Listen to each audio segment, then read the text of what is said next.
Are we ready?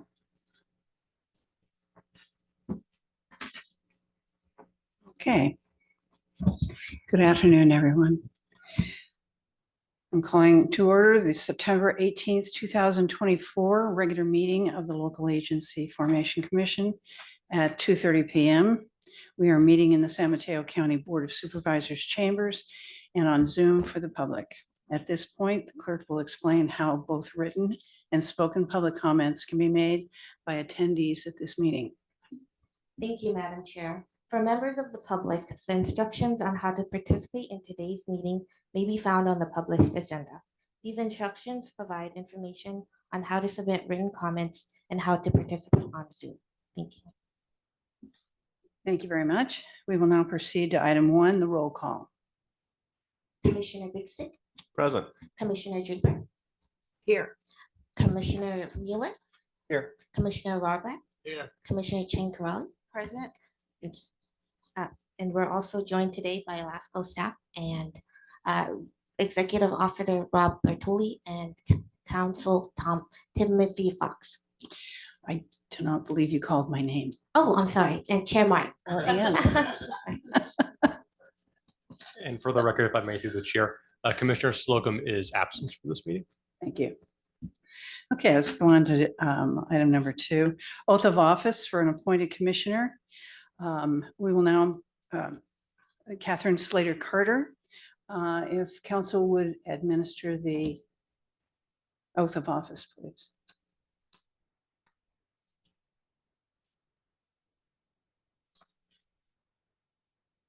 Hello. What? We're sorry, we have the oath of office up on the slide. Oh, okay. Sorry, Tim, you don't know the that. PowerPoint in this room is failing quickly, so I don't have control over the slide. Tim, you don't have this by heart. Well, I have it memorized, but it's easier if people can read from it. Well, yeah, it'd be easier if you can.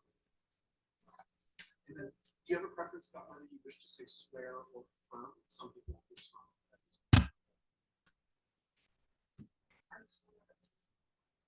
Okay, then we'll use swear. Oh, thank you. Please raise your right hand and repeat after me. I state your name. I, Catherine Slater Carter, Do solemnly swear do solemnly swear that I will support and defend that I will support and defend the Constitution of the United States the Constitution of the United States and the Constitution of the State of California and the Constitution of the State of California against all enemies, foreign and domestic, against all enemies and domestic, that I will bear true faith and allegiance that I will bear true faith and allegiance to the Constitution of to the the United Constitution States of the United States and the Constitution of the State of California, and the Constitution of the State of California, that I will take this obligation freely that I will take this obligation freely without any mental reservation or purpose of evasion, without any mental reservation or purpose of evasion, and that I will well and faithfully discharge that I will well and faithfully discharge the duties upon which I am about to. the duties upon which I am about to. Catherine, would you tell us a little bit about yourself? I don't think the other commissioners know you. Actually, I think I know everyone on the board through Oh, all right. various activities, spare time activities. And I was elected to be an alternate here, and I'm just thrilled to death. I've been on the Montero Water and Sanitary District for 26 years. Mhm. I've been on the San Mateo County Harbor District for going on 2 years. Mhm. And I am also on the Sewer Authority Mid-Coast side. And I am also now on the statewide California Special District Association board. I think government being open and available and transparent to the people is one of the most important charges that anybody can take. And I'm pleased to be sitting with all the people I know and respect, and I look forward to being a part of this. Because this is one of the more, well, this government, this is takes hits upon or services every citizen within the county of San Mateo, and it's very important. So thank you very much. Thank you. Welcome. Welcome. Okay, let's move on to item 3. We will now open public comment for items not on the agenda and not on the consent agenda. I'm sorry, I stumbled here. Please note that LAFCo meetings are a limited public forum, and all public comment must relate to something that is within the subject matter jurisdiction of the board. If comments do not relate to the subject matter jurisdiction of the board, we will stop the comment and move on to the next speaker. The county attorney will assist in identifying comments that are not related to the subject matter jurisdiction of the board. Go ahead, Diane. Thank you, Madam Chair. I will first call upon members on Zoom participants, followed by in person. On Zoom, please use the raise hand feature or *9 if you are calling by phone to indicate your desire to speak. And at this time, we do not have any raised hand on Zoom or in chambers. We have no one at all.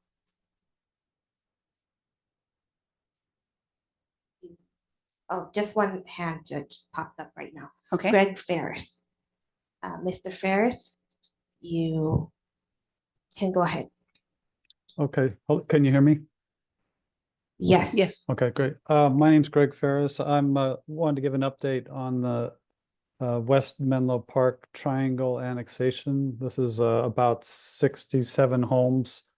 It's part of an unincorporated strip in the western part of Menlo Park. We applied on May 14th, 2014 to be annexed, and it's been 9 years. Just the update is that Supervisor Miller, who's on the LAFCo commission, came and appeared 3 weeks ago in front of the Menlo Park City Council in an offer to help get things moved along. 2 weeks after that, and six residents also spoke at that time in favor of annexation.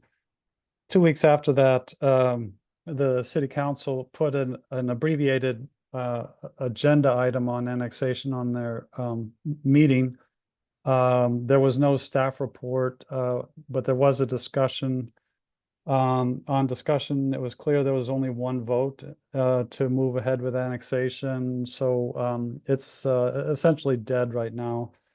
In terms of moving forward, there's two things that I guess we have in mind. One is there will be 2 new city council members. So if on the chance that both of them are willing to push to have staff move ahead, then it could move ahead. The other is I plan to work with the staff to try to demonstrate to them that this is not an insurmountable task, because the bulk of the work's already been done. Anyhow, I just wanted to give an update. Thank you. Thank you. Thank you. There are no other speakers on Zoom. Okay, thank you very much. We will now close the public comment for these items of the agenda and the consent agenda. Item number 4, approval of action minutes. Is there any discussion on the notes from the last meeting? And Yes. Tiger? I brought up a couple minutes ago. So I had made some comments. There it is.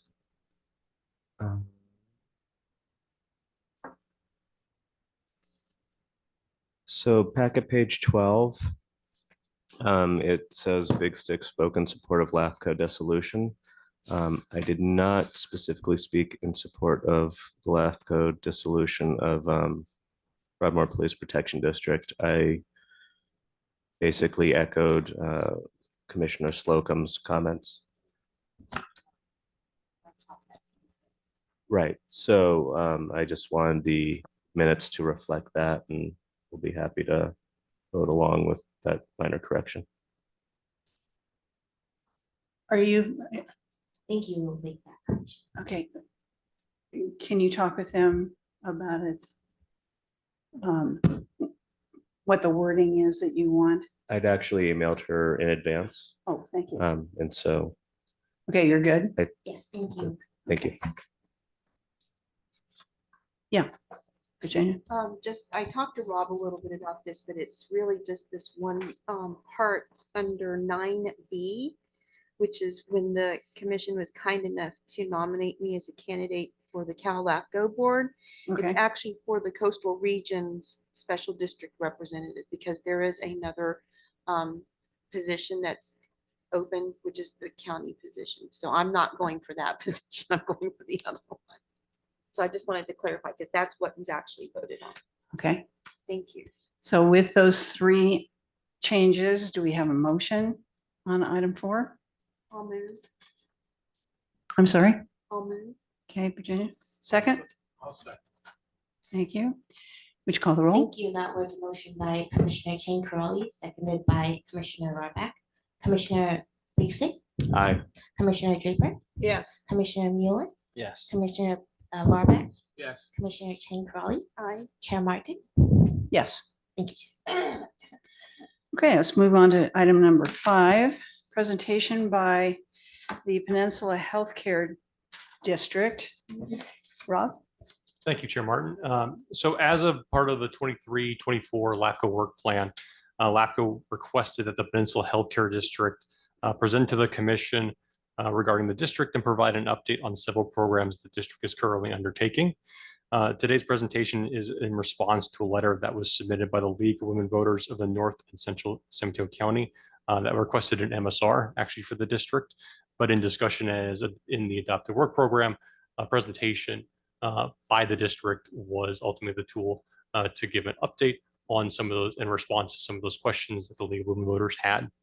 And so today I'd like to introduce Anna Polito, the CEO of the Peninsula Healthcare District, who will be presenting today's update.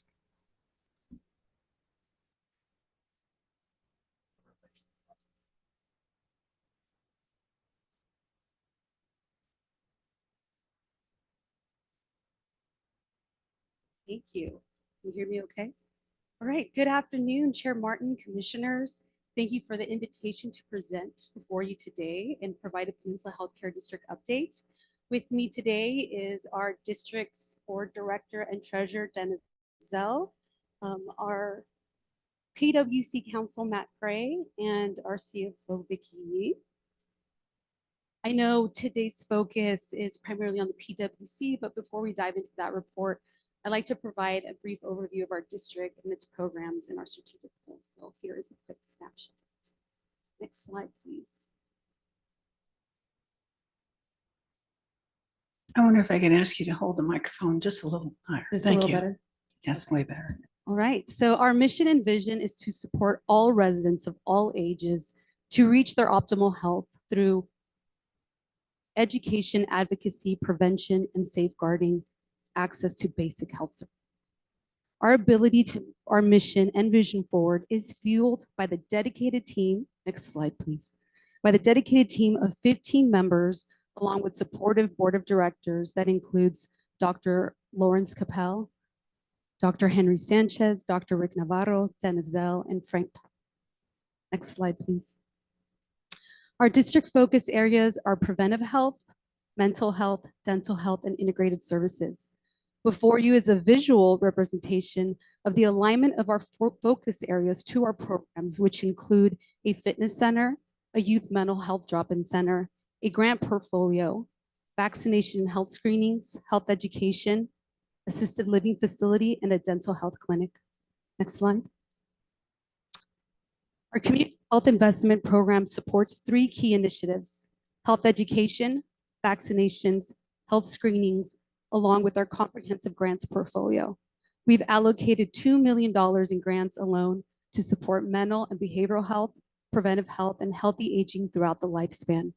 Currently, we have 42 grantees benefiting from funding in 1, 2, and 3-year increments.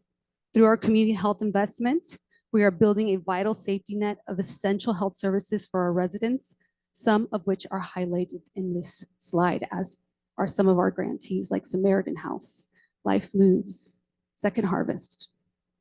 Next slide, please.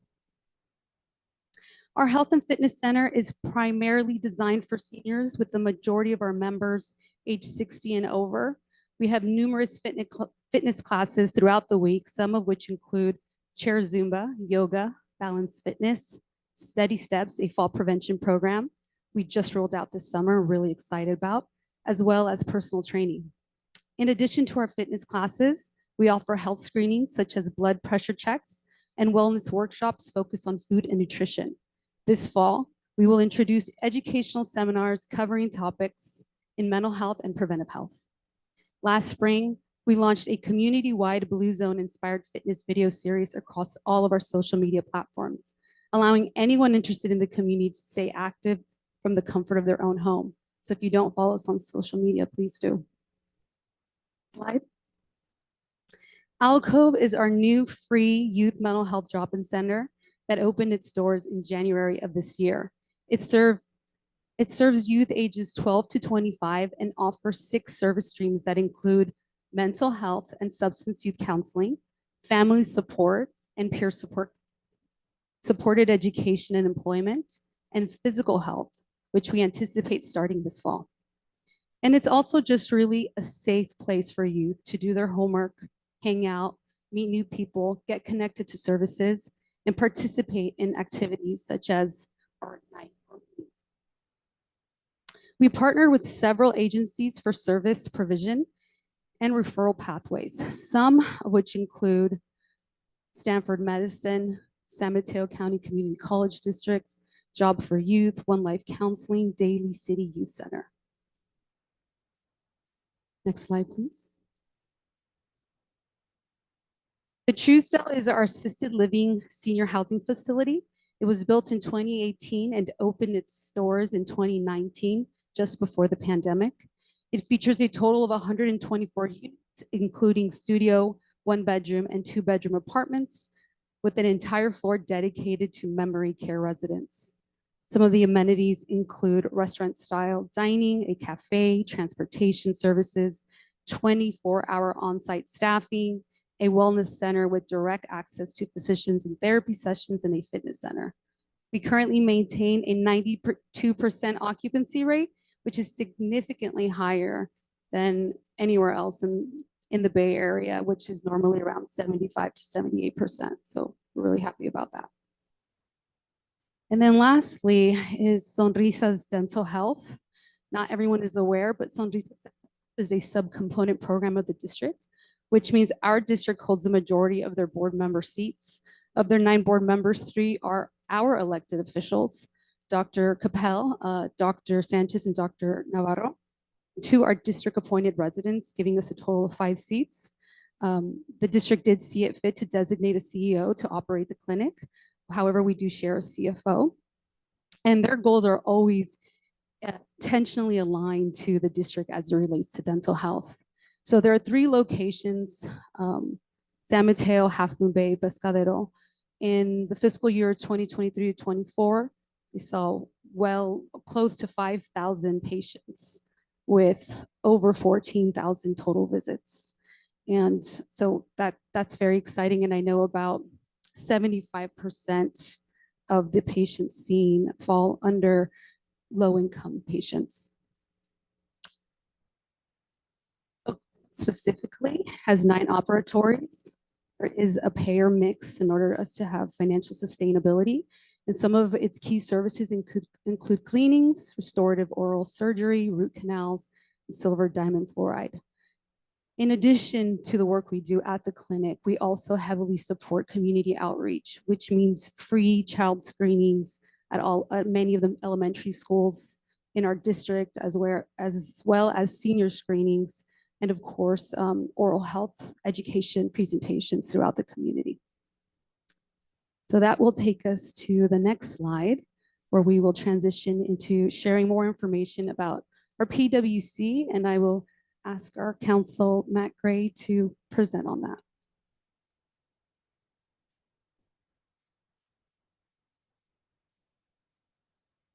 Good afternoon, Chair Martin, commissioners. It's a pleasure to be here presenting to you this afternoon.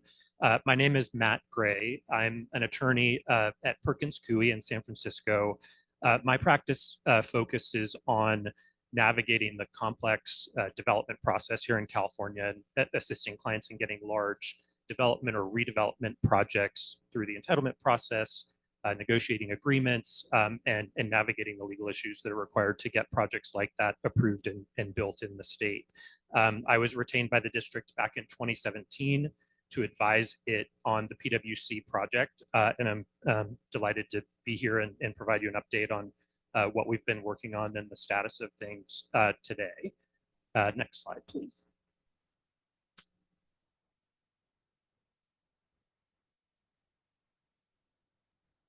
In the you'll see this image on the first slide, I think, of my presentation, which is an aerial view. It's the recent concept plans. The site of the PWC project is there adjacent to the Mills Peninsula Hospital in northern Burlingame. And the image you were just looking at, which you'll see again here in a moment, is looking from the Mills Peninsula parking lot towards the west. And you see components of the project in concept there. Truesdale Avenue is on your right. And I'll talk through sort of the evolution of this concept plan and again, some of the features of the project. But in the meantime, there a statement that kind of encapsulates the district's vision for this project, which is that it be an outward facing, generational, mixed use and mixed income community focused on health, wellness, and community connectivity. Next slide, please. So going back to March 2017, about the time that I was retained, the district sent out a request for qualifications and then a request for proposals seeking a development, with expertise in building projects like this to come in and assist the district in creating the vision and bringing the expertise to get the project off the ground. The original RFP, that in addition to 6 acres that the district owns on that site that you were just looking at, that we would try to aggregate an additional 1+ acres that were owned until recently by Gate Path, which is a private educational facility now known as Ability Path, adjacent to the site, and another 1/3 of an acre site owned by the Burlingame School District. Both of the property we were looking to be sold by their owners. And then you see here in those bullet points project components that the original RFP contemplated for the PWC. So after receiving responses to that request for proposals later in 2017, the district reviewed and considered those various proposals and ultimately selected a developer team, really, a company called PMB out of San Diego that is a Generations, a company out of Oregon that is a senior housing developer. And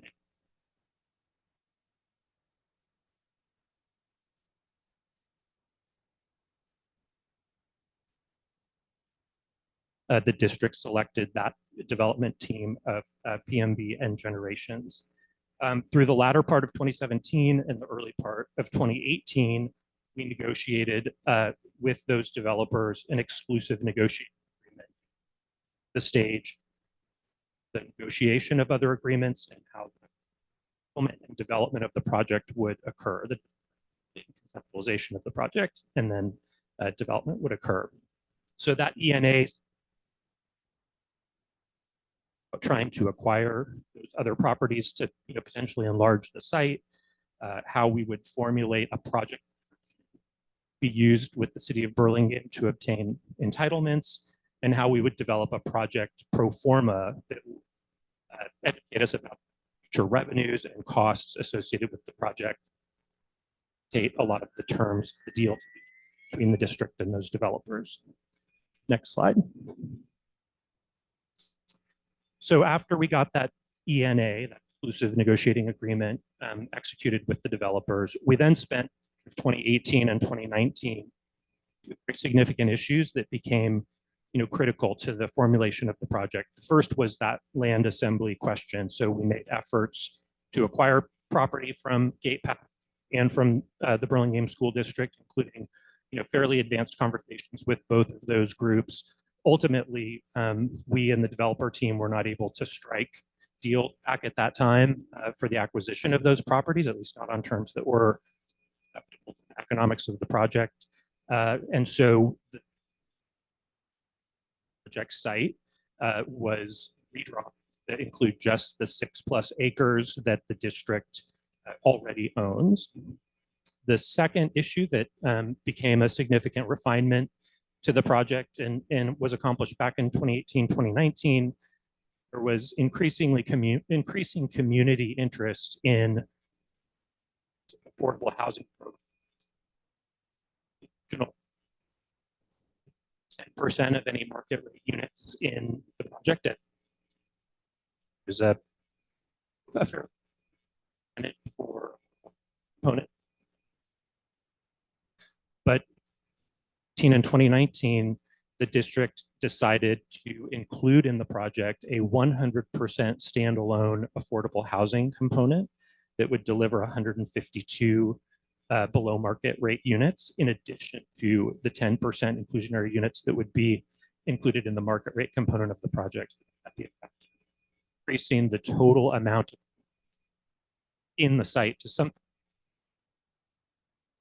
units of the project would be below market rate. Next slide, please. So then in the course of after resolving those couple of very significant issues that I, of course, kind of ramifications for the concept design site, the developer came forward with a revised plan to accommodate that 100% affordable housing component, some other refinements to reflect helicopter flight paths to and from the hospital, which constrained some of the development envelopes and the like. And they resubmitted in late 2020 a plan that included revised building types and revised square footages of each of the project components.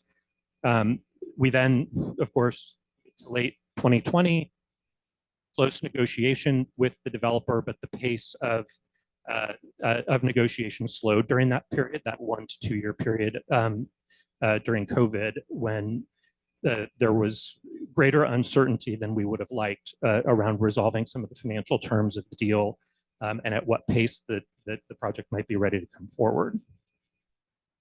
Next slide, please. In June of 2022, after kind of we were through the worst of COVID and the markets had somewhat settled down, the developers submitted a further revised plan, which they called PWC 3.0, and you see the diagram for that plan here on your screen. This is essentially the plan view of the concept plan, the aerial picture that we were looking at the very beginning. So you see components here in the upper right-hand corner of this diagram. The M-shaped building is a market rate residential component that it includes 10% inclusionary below market rate units in it. To the lower right component, those couple of buildings are the 100% below market rate component of the project, which from Mid-Penn has been brought in to the development team to take responsibility for that component of the project. And in the upper left-hand corner of this diagram is the commercial medical office component, plus what we call the hub, which is meant to be outward-facing, innovative source for provision of healthcare services, not just to the community of this project, but to the whole of the district's constituency. Next slide, please. So, the next step, as contemplated by ENA that we have with developer, there is financial pro forma that will have the important term, the framework items relating to development of the project. Things, can we predict revenues and costs of the project sufficiently? There will be funds available to the district to operate services out of that. We just talked about. Range of services can be adequately manned through ongoing revenues generated by this project. ground rents are needed and appropriate be charged, the market rate component of the housing on this site. What amount of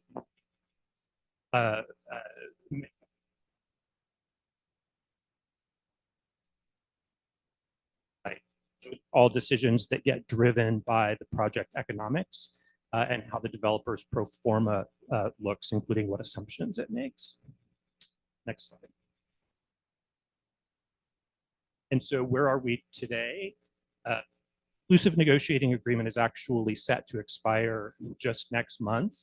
If the parties elect to extend the life of that exclusive negotiating agreement, which they have done several times over the past few years, then the next steps will be to further refine those project economics so that we can sort through the issues that I just described and move on towards the negotiation of a complete disposition and development agreement, which would set timeframes for executing a ground lease, timeframes for the developer to complete the entitlement process with the city, to commence construction of the project and complete construction of the project. Next slide. So assuming that the parties do decide to extend the ENA, we'll move on to negotiate and review some updated information that the developer is in the process of preparing right now at the district's request. That includes updated cost assumption information. As you can imagine and have read about in the news, one of the challenges the project has faced over the last 2, 3, 4 years is that construction costs have risen astronomically, which has really upset agreeing upon a project pro forma to all sides and still yields the types of community benefits, outward facing health services the district is very interested in ensuring it can provide. So if parties agree to extend the ENA, updated financial information about costs, revenues of the project, about rent assumptions and the like, and we will proceed to negotiate further on that path towards a disposition and development agreement and get back into the city on the entitlement effort of the project. There. And of course, I'm happy to answer questions if you have any. Again, it's a pleasure to present to you. Do any of the commissioners have any questions at this moment? I have a comment. Okay. Yeah. Way back when, I was one of the ones that spoke up about needing affordable housing. So I'm glad that you're there. Just as background, I used to be the housing officer for the city of Sunnyvale. So I'm aware that for-profit private developers also include 10% affordability. And my issue was, you're not a for-profit private developer, but you're acting like one, which I thought was distressing. And so I made my points known. So I'm glad that you've added those in. So I want to say I appreciate that. But I would say as you're moving forward, and I know it's a trying time, but the interest rates appear to be going down as of today. So I look forward to that, is try to really include those public benefits that a public agency would have as opposed to a private for-profit developer. So that's just my request and encouragement that those be paramount as what would a public agency do as opposed to a private developer. So my comment. Thank you. I'm here providing the update, but of course the credit for those changes to the affordable program and the like belong to the board of directors, not to me. So.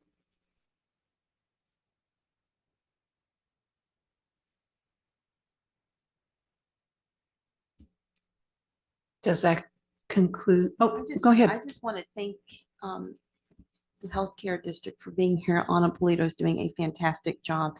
I have been going around to the different special districts to the meetings just to introduce myself, and I just am glad that y'all are moving forward with the projects that you're moving forward with. And I know that Son Recess dental service is so needed, and I've just only heard great things from from constituents, but also how useful it is for the community and beneficial it is, not just from you, Anna, but also from my friends at the Sequoia Healthcare District as well. So just know that it's definitely a very welcome service. And thanks for being here, Anna and Dennis. Does that conclude your presentation? Thank you very much. It's very informative.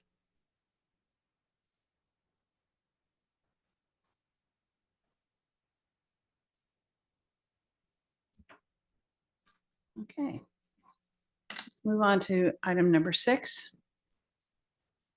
Consolidation of LAFCO file number 24-08, proposed sphere of influence amendment for County Service Area 11 and annexation by CSA 11 of the Pescadero Middle School, or Middle High School located at 350 to 360 Butano Cutoff, Pescadero, California. It is my understanding that you are going to, well, Yeah, I need to recuse myself from this item, given I appeared before other regulatory agencies related to this project. Those appearances may give rise to an appearance of conflict. okay. Thank you. Ray.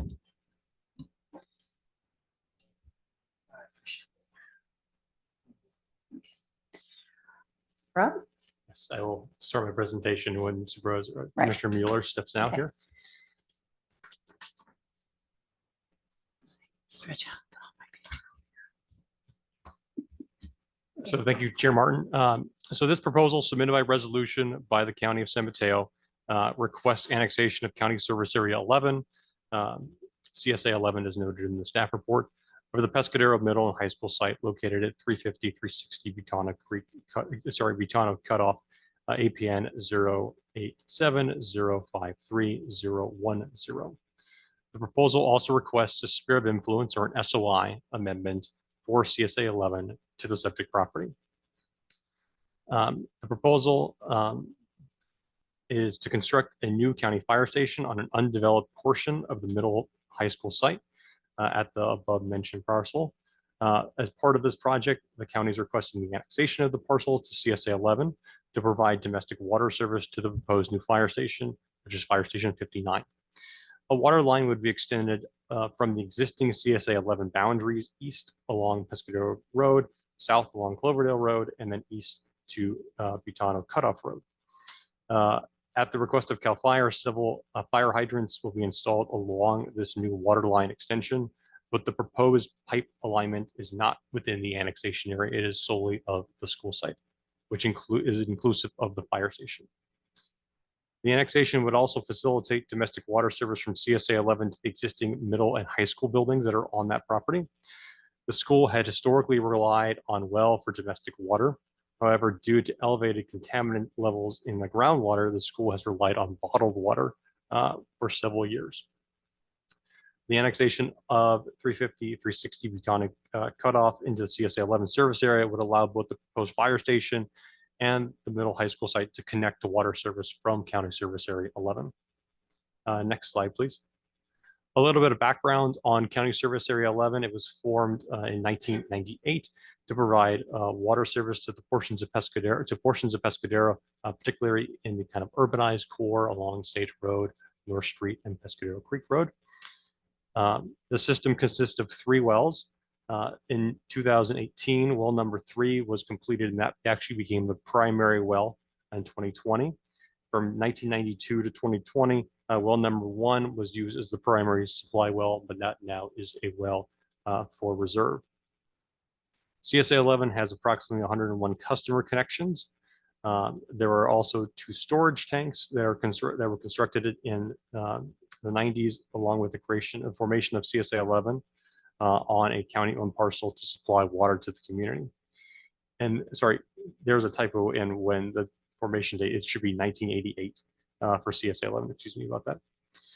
In 1994, LAFCo approved annexations of both the existing fire station site, which is on Pescadero Creek Road, and then also in 1994 and 2004, parcels along North Street were annexed to the District for Water Service, and that also included sphere of influence amendments for those particular parcels. On the next slide, you'll see the existing boundaries of CSA 11 in orange. And again, that parcel off to the left hand, that's by itself, that is the existing fire station. And it's proposed to be relocated for the main service fire station apparatus bay to the high school site. On the next slide, we'll pull out a little bit, and you'll see again in here in yellow with some notes to it is the existing boundaries of CSA 11. The darker yellow off and to the right-hand side is the high school, middle school, high school site, which also is inclusive of the fire station. And so that is the area that's proposed to have, and it'd be annexed to CSA 11 and have the SOI amended for CSA 11 for that parcel. As I had mentioned previously, the project does also include a water pipeline that would run along the shoulder in the rural portions of the road to Pescadero High School. Then that alignment in and of itself is not included in the annexation area. Only the school site is. And then, so as you can see on this map, the surrounding land uses are primary agricultural with scattered residents along the high school site area, but the existing CSA 11 area is largely developed with single-family homes. On the next slide, we'll talk about the sphere of influence, proposed sphere of influence amendment. But currently, the SOI for CSA 11 is coterminous with the service boundaries of the district, and the Pescadero High School site is outside of that sphere of influence for CSA 11. And if there was a proposed annexation, first an amendment is required to the sphere of influence to be in alignment. There are several amendment factors that LAFCo looks at and the commission will look at and that are evaluated in the staff report. You can pull up the next slide. We'll talk about the first particular one, and that is the present and planned land uses within the area, including any agricultural open space lands. So as mentioned, the parcel is located within the unincorporated area of Pescadero. It's designated as institutional on the county general plan and the local coastal program plan. The land use designation includes different types of government types of functions, including schools. The parcel is currently developed with the middle school and a high school, and the portion of the property that's proposed to be developed, the fire station, is vacant. The fire station is mapped as Class 1 agricultural soils, though, however, and does contain agricultural land as defined by the Cortese-Nautilus Act. The report discusses that there are mitigation measures related to this land, and I'll talk about that on some upcoming slides. Per reports from the county, these agricultural lands, though, are inactive.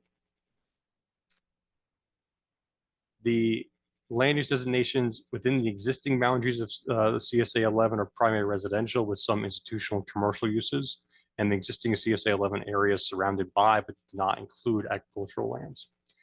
And as required by both the county and the California Coastal Commission as a mitigation measure, there's a mitigation measure in place regarding the loss of this agricultural land, which again, I'll discuss on an upcoming slide. Next slide, we'll look at the present and probable need for public facilities within the area affected. And so the SOI amendment would permit the annexation of the Pescadero Middle High School site and the proposed new fire station into CSA 11. The pipeline is designed to serve only the high school and fire station portable water needs. And per the county, no additional hookups to this water line are permitted. In addition, the general plan and the zoning designations are for agricultural uses in the area outside of the CSA 11 boundaries, which substantially limits the area's development potential. And the annexation does not encourage additional development on the school property or elsewhere along the pipeline route. Constraints such as the Pescadero Creek floodway, septic system requirements, and water for fire flow and other factors regarding economic conditions within the Pescadero area continues to dictate how development within CSA 11 and the greater Pescadero area will occur. On the next slide, regarding the present capacity of facilities and adequacy of public service, the county conducted a number of studies regarding groundwater and usage for CSA 11. In March of 2021, the county, utilizing a consultant, Todd Groundwater, completed a study entitled the Pescadero CSA 11 Water Supply Yield and Sustainability Study for the County Department of Public Works. And that looked at both existing CSA 11 usage and its conditions and potential of additional demands on that water system. The report noted that the aquifer that CSA 11 wells rely on is considered to be an overdraft, being that more water is being pulled out of the aquifer that can be replenished. And if some of the commissioners that were here during the MSR for CSA 11 maybe remember that, and LAFCo having several recommendations for additional studies looking into this issue for long-term impacts on the aquifer. The report from 2021 estimates that the CSA 11 wells will still be able to provide water into the future, even if additional demand from the existing Pescadero Middle High School site and the new fire station is added to the district. Regarding general fire service for Pescadero and the CSA 11 area, there's existing fire protection from CAL FIRE with the contract with County Fire within the Pescadero area.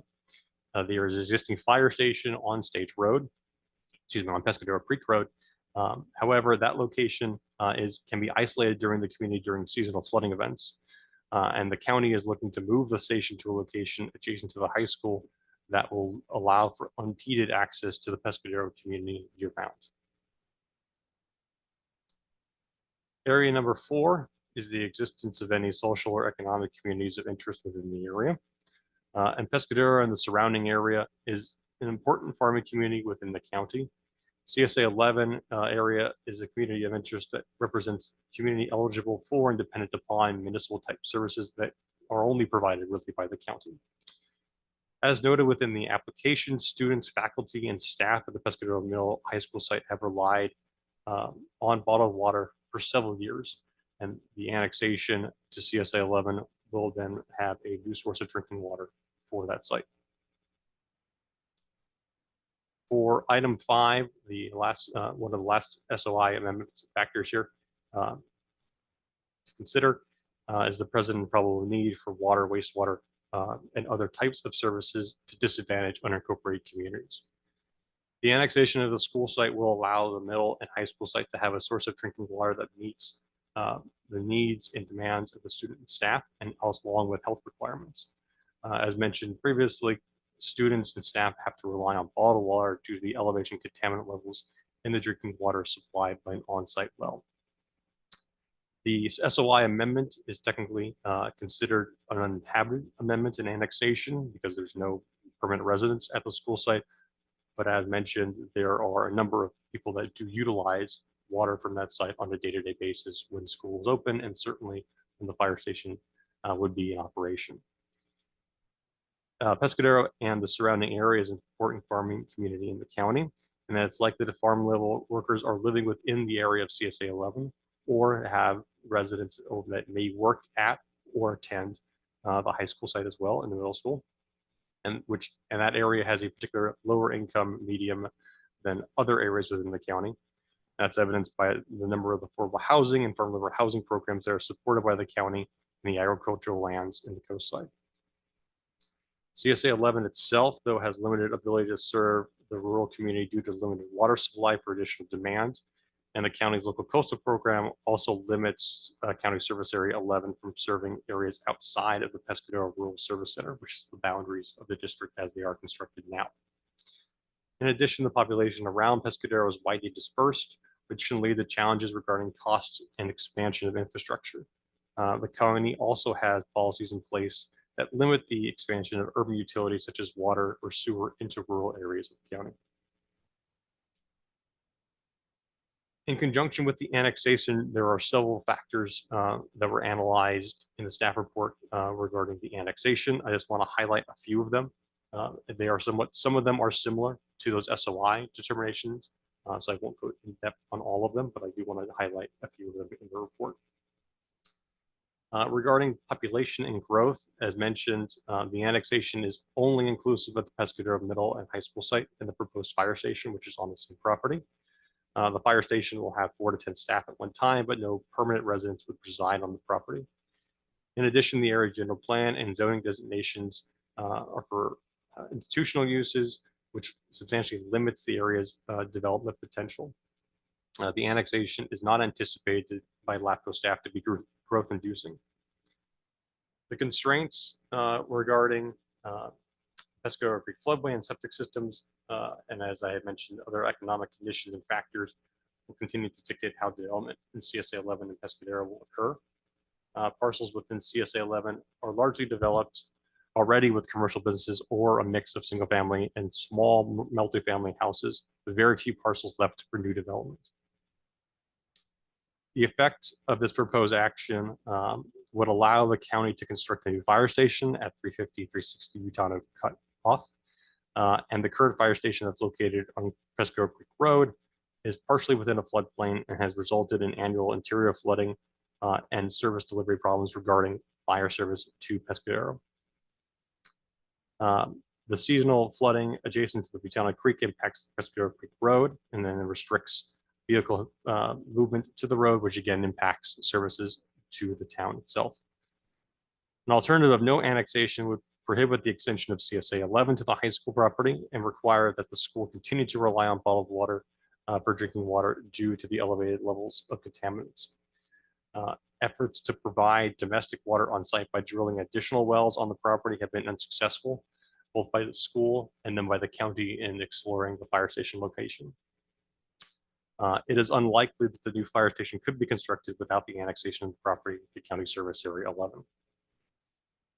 Regarding the effects of the proposal on agricultural lands. As previously noted, the fire station is mapped Class 1 agricultural soils and does contain agricultural lands as defined in the Cortese-Knox-Hertzberg Act. As stated in the reports from the county and in the application to LAFCo, these agricultural fields are inactive. And though the project area may be of quality to sustain high yield crops, the area has not been in agricultural use for at least 8 years, as opposed to adjacent fields to the north, which has constantly been used for irrigated agriculture.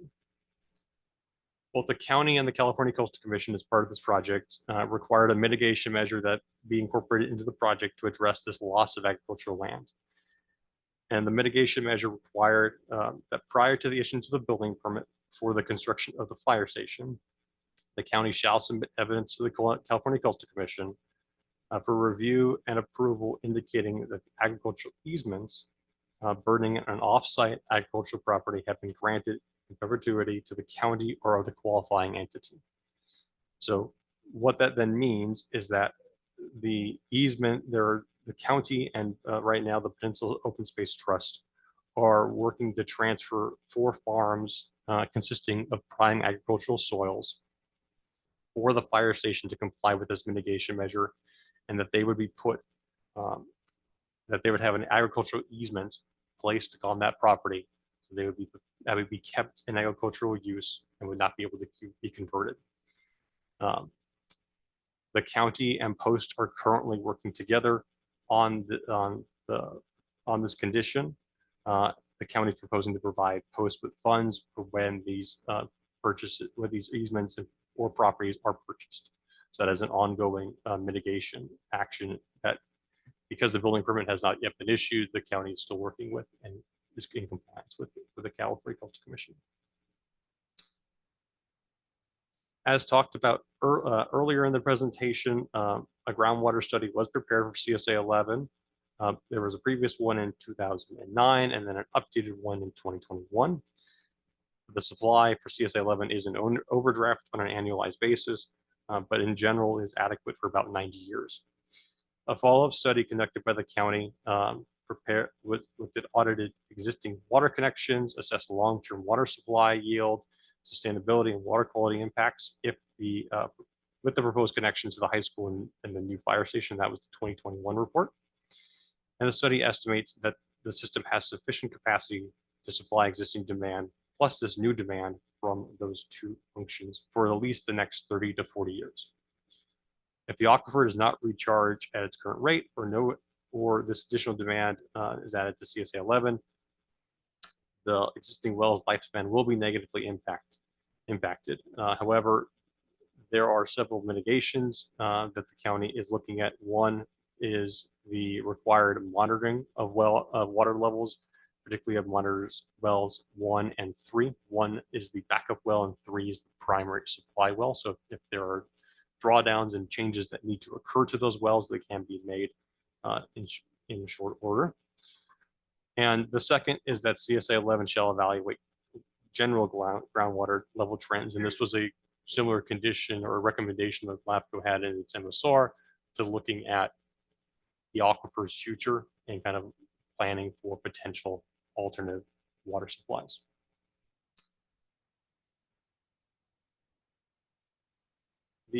Regarding on the second point of that last bullet point about regarding sufficient revenues for these services, per the county, the ongoing water line extension operation and maintenance costs are estimated at about $12,000 a year. This cost is limited to the water line extension only and is not for the CSA 11 system as a whole. These O&M costs include the extension of the new water main, the 7 new fire hydrants, several new gate valves, and new service meters. These expenditures will be assessed to the school district and to the fire station county fire as the sole users as the water line extension.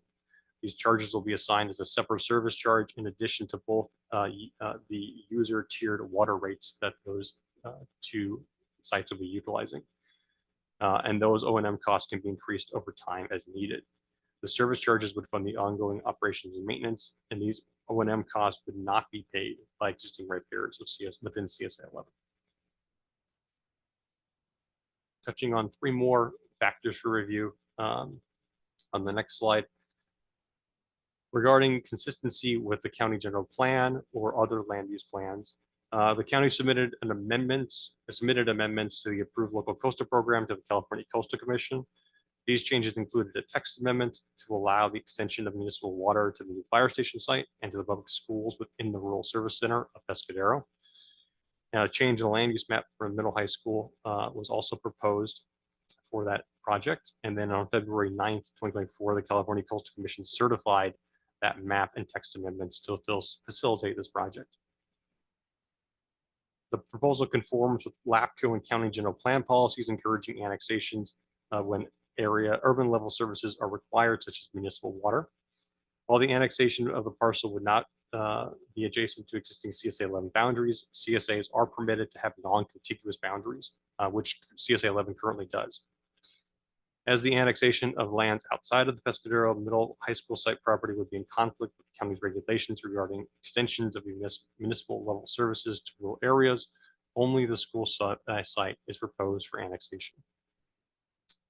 Information from landowners and public comments that were received on this proposal. So LAFCo received 2 letters from the La Honda Pescadero Unified School District, which stated in support of the annexation and SOI amendment. There was also a request from the La Honda Pescadero Unified School District as the property owner to waive the protest proceedings as they are the sole landowner in the affected area. Property owners and residents within 300 feet of the annexation and the Pescadero Municipal Advisory Council were notified of the project. And today, a public comment was submitted by Bridget Jett regarding the annexation. And I'll summarize that letter that's before, it's on the dais before the commissioners. There are copies in the back for members of the public here. In summary, the letter brings up concerns regarding the current status of the fire station location, regarding active agricultural uses, a bond for the school district that was included, that included a master plan for the school site, and whether there is a conflict with the proposed fire station location, the need for voter input on the project, clarification and about a reference regarding low income and affordable housing and growth within Pescadero, and the status of water for the school site. I would like to briefly touch on some of those items that are LAFCo related. Within the context of notifications, as I had mentioned, that there was a referral sent to the Pescadero Municipal Advisory Council for this project. When it was received, there was no comments received from PMAC, as they are called. There was no comments received from PMAC or any other property owners within the 300-foot notice prior to today. So we did notice, though, as required by CKH for this project. The item regarding low income and affordable housing is a reference, I believe, to a portion of the staff report that talks about affordable housing and farm labor housing within the general Pescadero area, but there is no affordable housing or low income housing associated with this project or this proposal. Regarding the growth within Pescadero, as I had talked about on previous slides, growth within Pescadero is rather limited for a number of factors at this time. And this proposal does not anticipate that growth, it will be growth inducing. The last item on factors for review is that the annexation of the school site will allow the Pescadero middle and high school sites to have a source of drinking water that will meet the needs of this for the students and staff. The high school serves approximately 170 students, grades 6 through 12. And as I had mentioned, the school has historically relied on groundwater to meet its needs. But the State Water Resources Control Board has cited the school's well for exceeding maximum allowance of nitrates and chloroform contaminant levels. The school currently relies on bottled water for consumption needs as in the last several years, and past attempts to drill new wells have failed due to insufficient water quality and quantity on the property.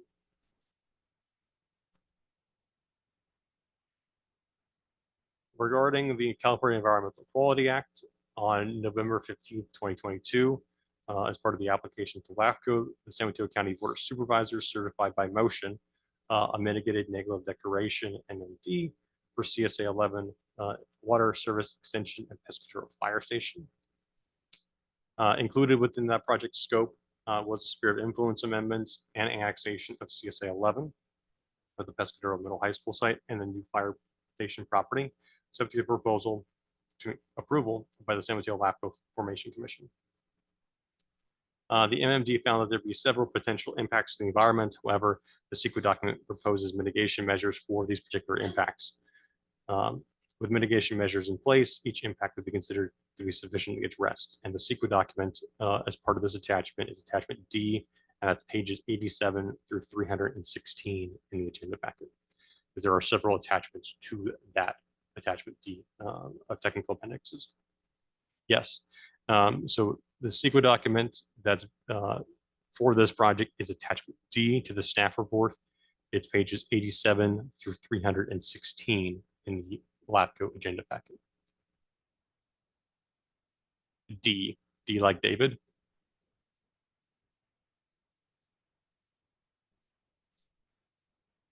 D is in David. On the next slide, the recommendation from staff is that staff respectfully recommends that the commission approve the proposal by taking the 3 following actions. By motion, certify that the commission has reviewed and considered the mitigated negative declaration for CSA 11 Water Service Extension and Pescadero Fire Station, Station 59 project, attachment D of the staff report, including any findings and mitigation and monitoring program prepared by the County of San Mateo as the lead agency, and that the mitigation measures are within the responsibility and jurisdiction of the County of San Mateo and not within the responsibility and jurisdiction of San Mateo LAFCo as a responsible agency. By resolution, approve the proposed Sphere of Influence amendment for County Service Area 11. By resolution, approve the annexation of County Service Area 11 of the Pescadero Middle High School site located at 350-360 Butano Cutoff, Pescadero, APN 087-053-010, and direct the executive officer to waive the conducting authority proceedings. Staff is here from County Planning. I believe they're in the audience, and their staff representing the school district on Zoom if there are any particular questions for either applicants. And I'm happy to answer any questions. Wow. Yeah, thank you very much. Okay, any questions? Start at this end with Tiger. Comments as well.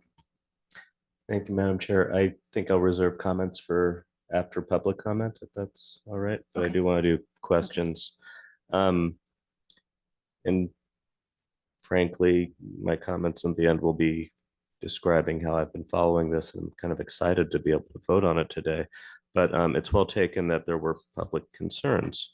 And as a council member, you know, I think that whenever there's a development of any kind, quite often there's the question of, well, how large a radius is appropriate to notify the public.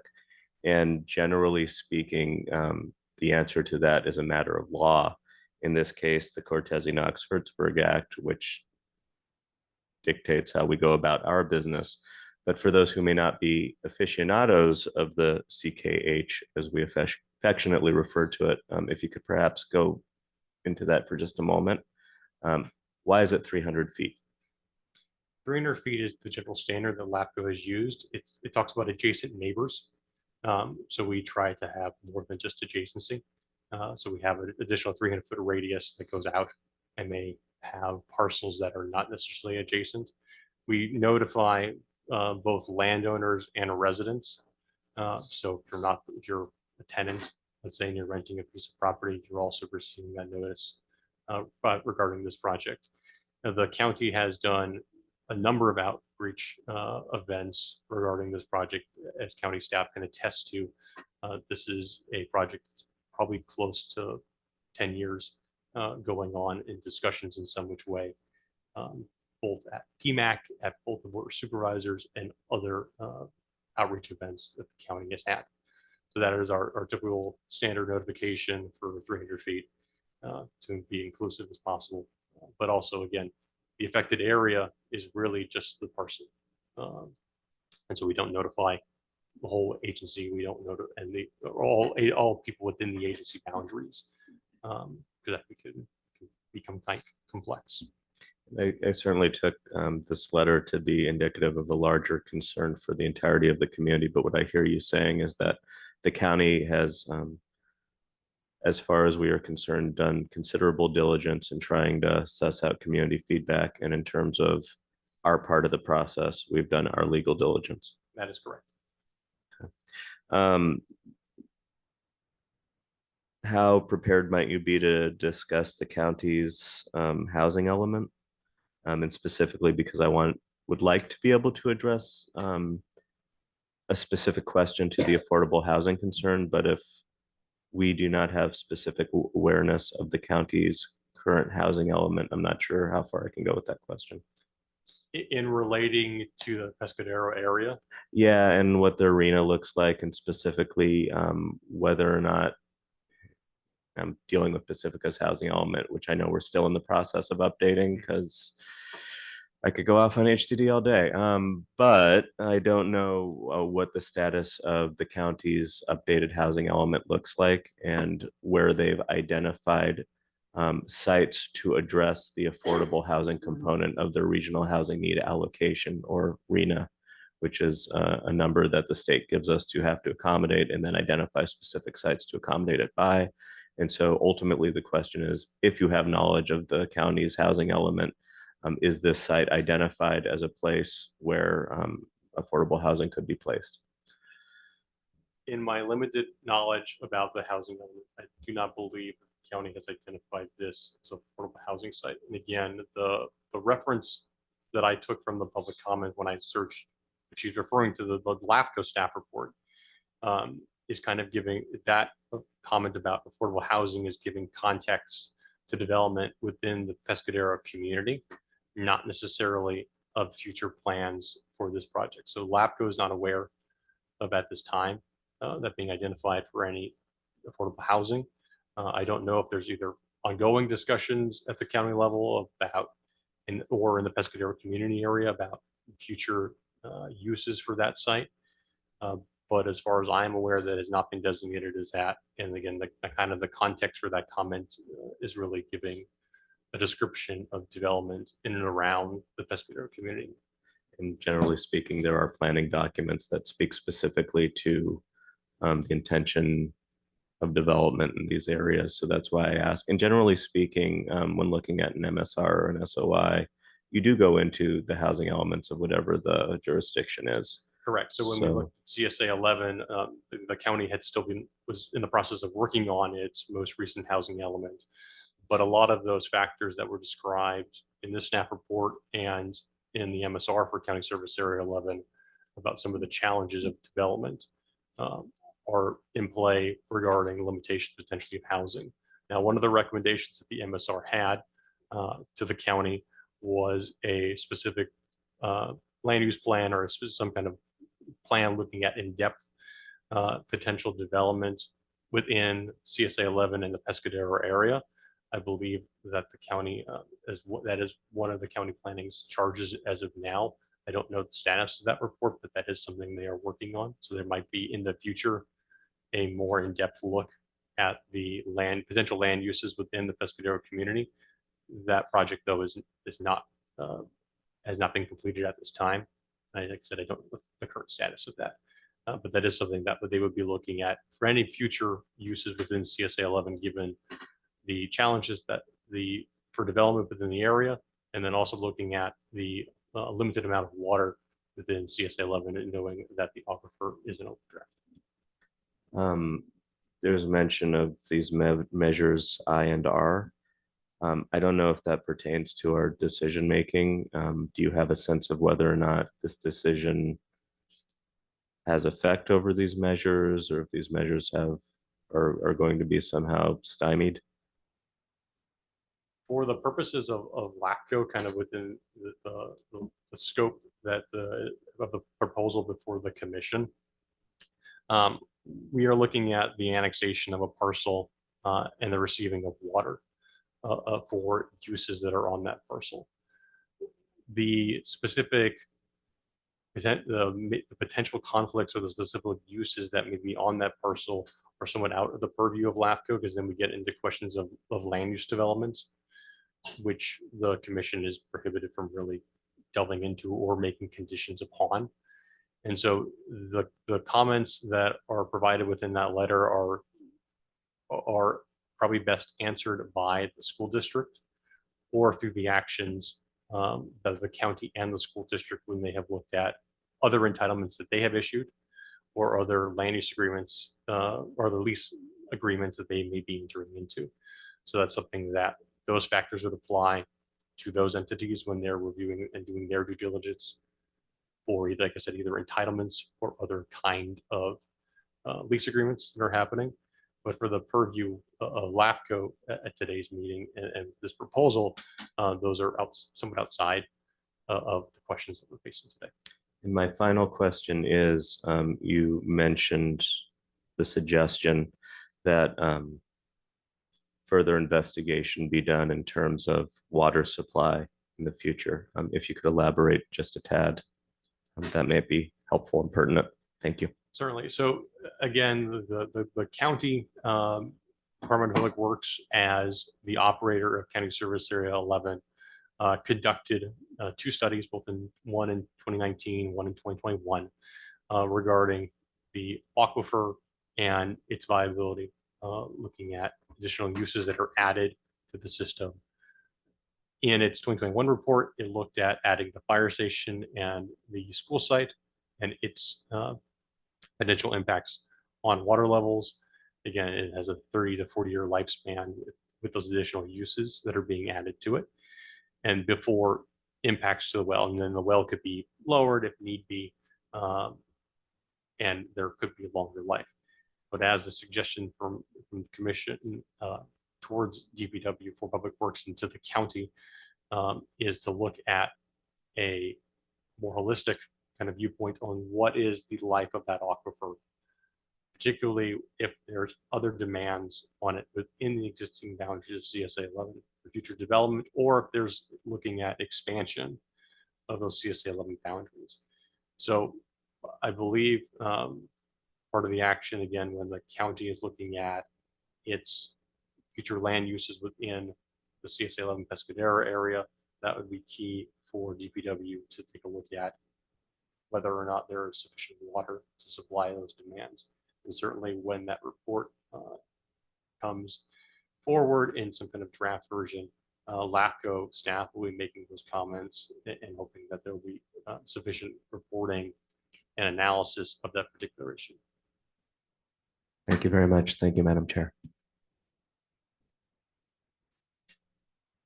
Hold on just one second.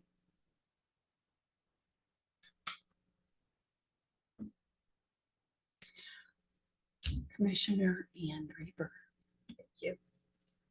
One of the comments in the report and you made in your presentation was, as per the county, this water line cannot be used by other parties.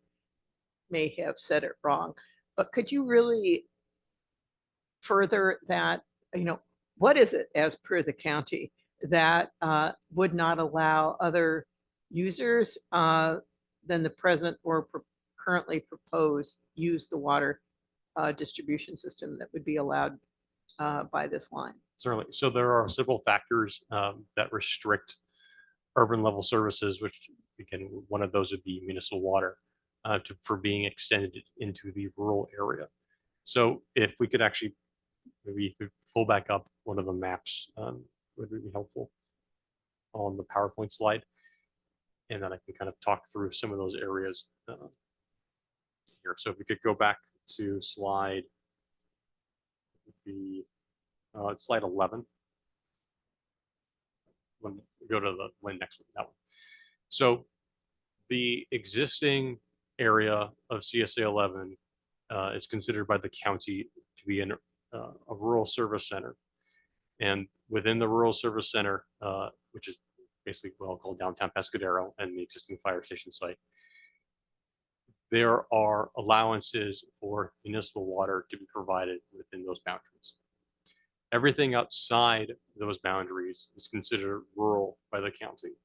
And so the local coastal program, which is approved by the California Coastal Commission from the county, along with county general plan policies, prohibits the extension of urban level utilities within those areas. So the areas along the pipeline configuration that would be getting to the high school site are all considered rural. And hence there's a de facto prohibition at this moment in time regarding extensions of water utility services to those parcels. Now, there could be future services if there was amendments to those local coastal programs that allowed those water connections to be extended to those rural properties, or if they are reclassified as something else. In conjunction, County Service Area 11 is operated by the County of San Mateo, specifically the Department of Public Works. And so as the purveyors of the water system, if an application was received by LAFCo for annexation of parcels outside of the rural area or the urban area now, we would take into consideration comments about the demands and uses on the existing CSA 11 system that Public Works would have, particularly if they had concerns that expansion would enhance kind of that overdraft and worsen that factor. So there'd be several things that we would need to, the commission would need to look at and consider before an annexation application could be approved. But there are a number of challenges that would be that prohibit at this moment in time the extension of those services to those rural areas. So there's policy challenges from a LCP and general plan standpoint. And again, any annexation would have to be in alignment with those county policies. So we couldn't have a proposal that was not and such. That's why we have this SOI amendment today. That's what the county is requesting. And then there also is the technical challenges of whether or not there's sufficient water and service, along with the finances, to support any expansion of the CSA 11 system. I'd like to piggyback a couple questions on that. And we have this map up. Is this well location an actual well in the ground that the water is being provided? Yes. What happens if that goes dry to this whole project? So right now, there are 3 county wells. County well number 3 is the main production well. County 1 is the reserve. In the Todd groundwater report from 2021, there's discussions about impacts on that aquifer. Again, the aquifer is an overdraft, and then the potential ability to have that well go down deeper or move the screen of the well to be able to utilize additional water in that aquifer. Now, within the confines of this particular project, the analysis the county has done through that groundwater report and through other actions is that they anticipate having sufficient water for this project, and it will be minimal impact on that aquifer. The larger project in the larger CSA 11 service area that was one of the questions again, in the MSR is looking at what potential alternatives does the county have Right. regarding 100 years from now, 70 years from now, the aquifer and the function of municipal water within the Pescadero area. So while there isn't a specific comment on this project on that particular issue, as I talked about previously, though, that certainly is something that the county potentially will be looking at as part of their update to some of their specific plans within the Pescadero area. And that certainly we have comment from LAFCo staff that the county should take a look at the longer health of the CSA 11 system. Okay. Do you know if the county is actually issuing building permits, private building permits in the Pescadero area because of the problem with the aquifer? Within the CSA 11 service area? Yeah. Yeah, as far as I'm aware, there's no prohibition against issuance of building permits within the CS 11 area. Wow. Yes, it is. So those parcels that are within the CS 11 boundaries, right? Yeah. There's no LAFCo question because those parcels are already annexed within the territory. Right. Now, there are still challenges about building within the Pescadero area for a number of reasons, whether it be wells or septic system requirements Right. or the flood zone. So there might be, and other planning requirements that may be required. But as I'm aware, there is no prohibition though regarding future developments or future connections within the CSA 11 service area. I guess if the wells go dry or whatever, then you have a fire station and a school without water again. So that was one of the reasons Problematic. why the county actually did drill an additional well number 3, Right. which was deeper be the because backup. because of water supply challenges that occurred with well 1. Well, it's kind of my understanding also, and the water people in the room can correct me if I'm wrong. It's not just the absence of water there, but the pollution of it from the sea. I am not, the county probably could speak better to that about, if I recall correctly though, from the 2021 report, I think there was a analysis of saltwater intrusion and I didn't find any within that Okay. report.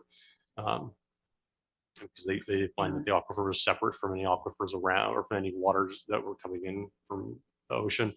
But that's again, something that in any future reporting for potential water service for CSA 11 for the long term, or that you're looking at projections beyond kind of that 70-year, 100-year time frame. Okay. That would be something that the county potentially should look at. I have one other question.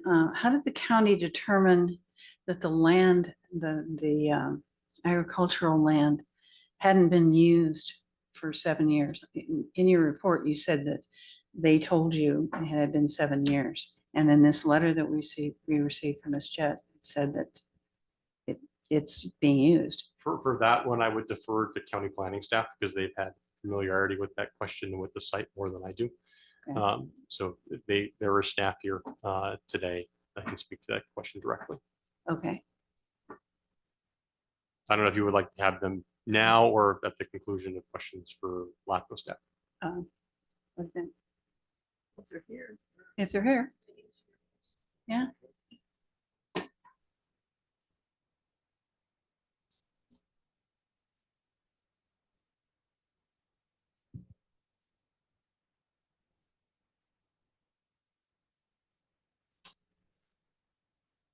Good afternoon, Commissioners. I'm Sophie Mateo. I'm Assistant Director of County Planning, and I'm joined here. Michael Schaller, Senior Planner. And we're happy to address some of the questions posed so far from the planning perspective. Okay. I'd like to start by, if I may, by addressing Commissioner Bixtick's question regarding the county's housing element and potential use of this property or use of the site in the future for a housing project. I can say clearly there are no plans on the county's part to use the site in the future for housing. There are a number of other constraints that would prevent that from being possible. In terms of the housing element, the county is currently still working on its housing element. We've submitted it to HCD, received comments, and working through those comments right now. One of the projects that we are going to be doing as part of the implementation of the housing element is a Pescadero sites analysis, and that will look throughout the Pescadero community at some of the infrastructure, some of the policy, as well as financial challenges that make development of adequate housing in Pescadero community exceedingly difficult. So we'll be doing a study to analyze that and look at that broadly as part of our housing element implementation efforts. In terms of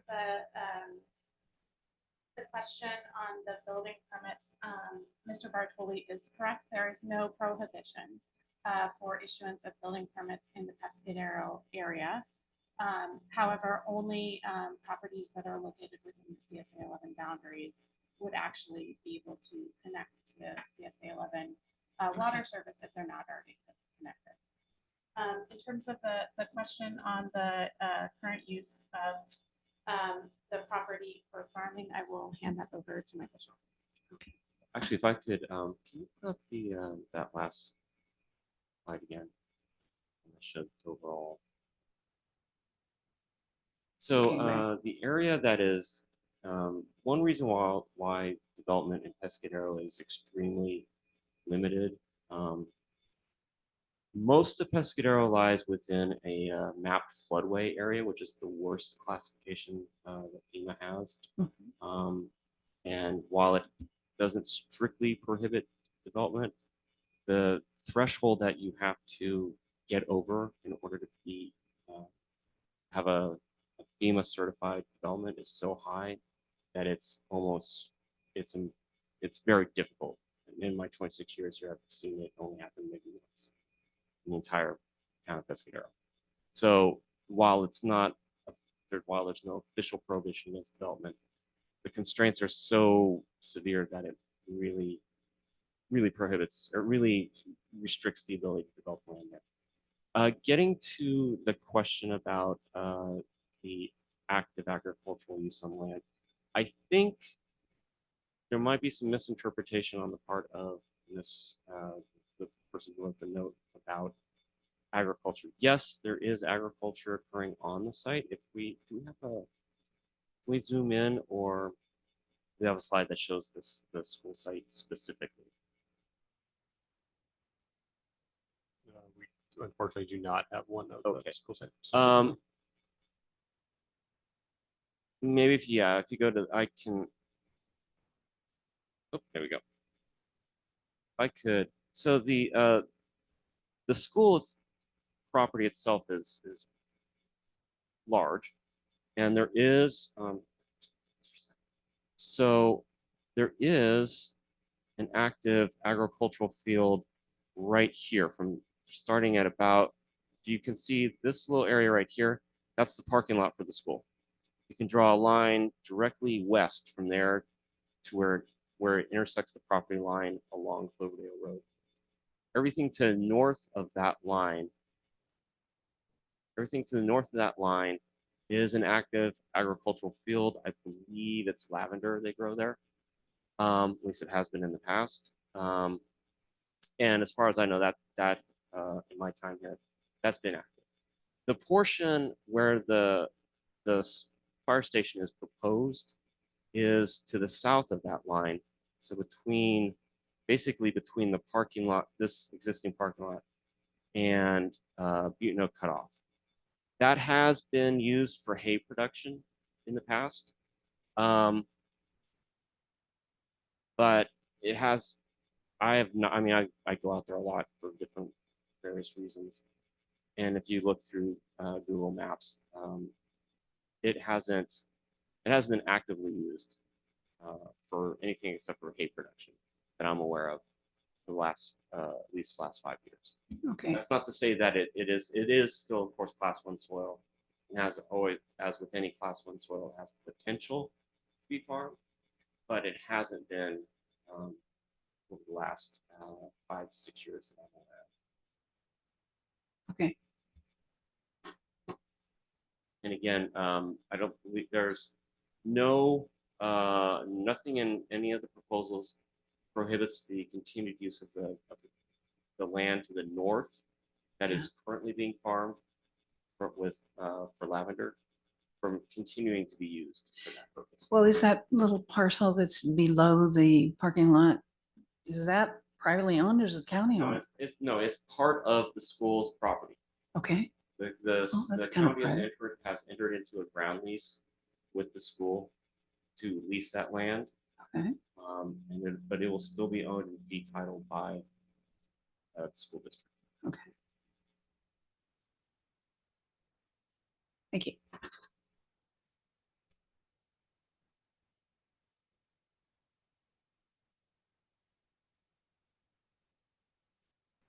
So, Rob, first of all, thank you for this very extensive report. And actually, the consultant's report that was in here about the water was very, very informative as well.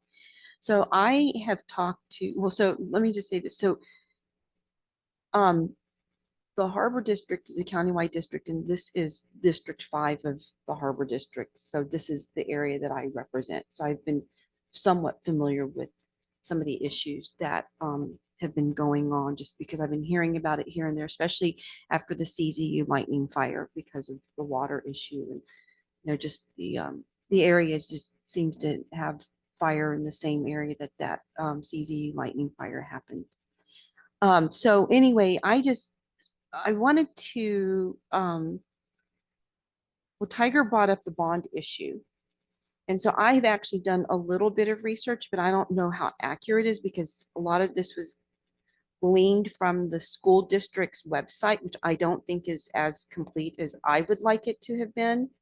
And stuff that I've read in the news over the years since I was on the grand jury, actually.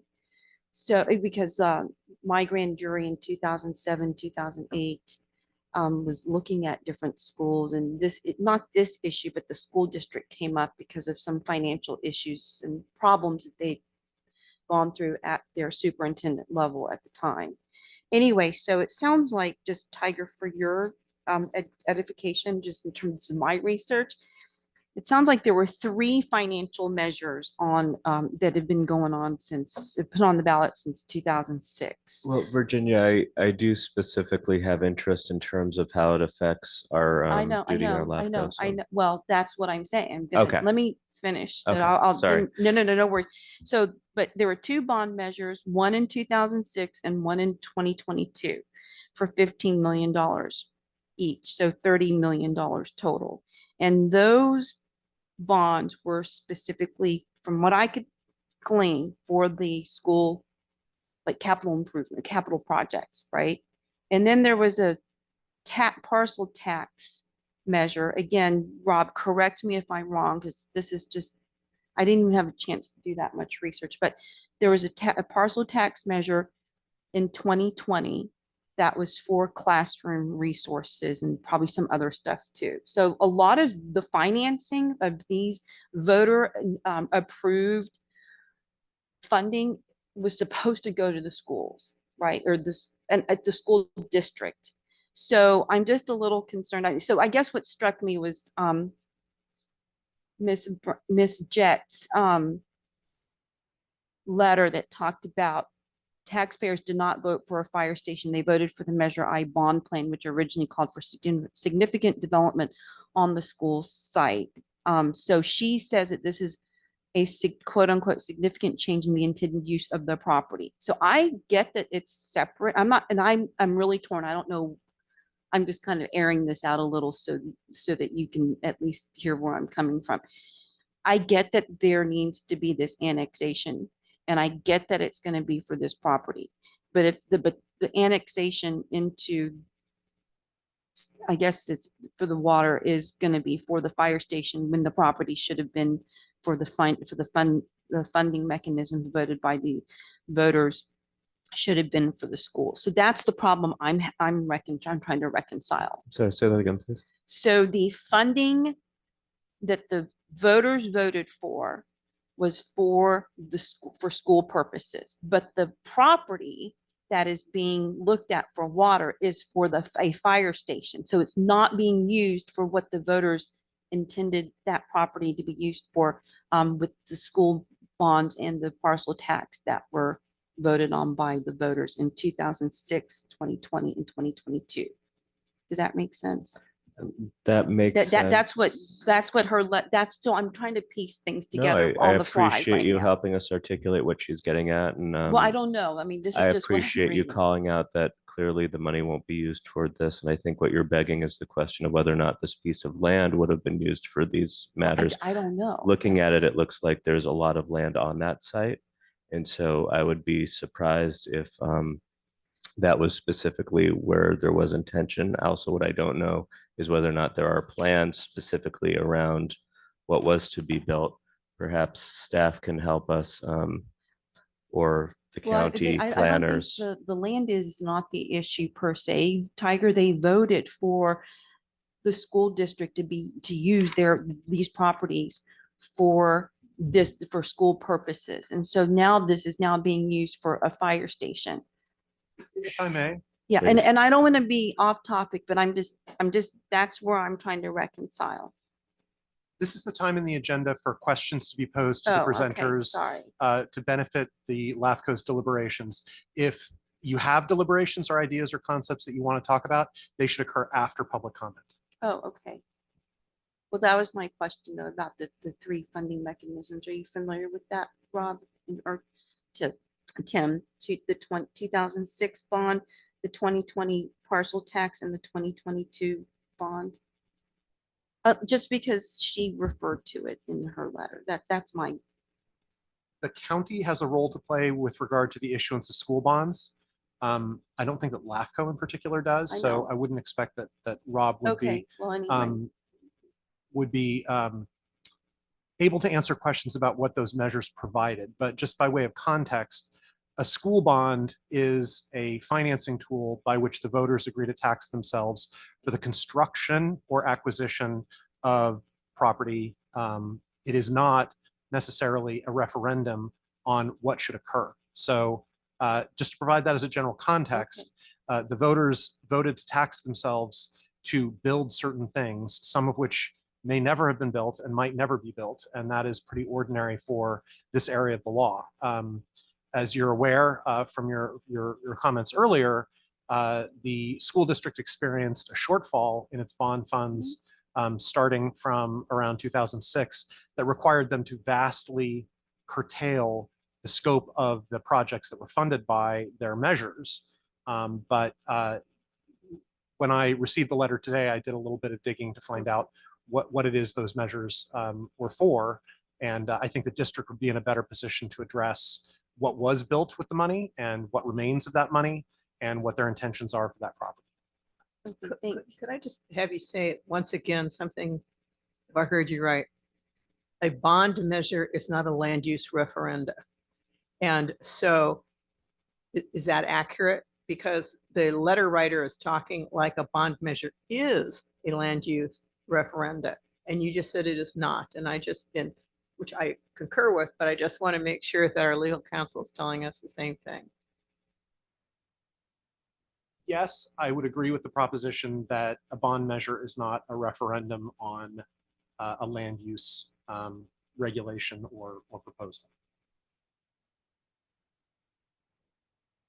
Any additional questions at this Well, I point? clearly didn't ask enough questions and made my comments, but anyway, thank you. Harvey? I have no questions. I'll have a few comments when the time comes. Okay, thank you. And I have made my comments. All right, where? Okay. I think this is where public. All right, this is where public comment is required. My brain is a little dead at the moment, sorry. Do we have any speakers?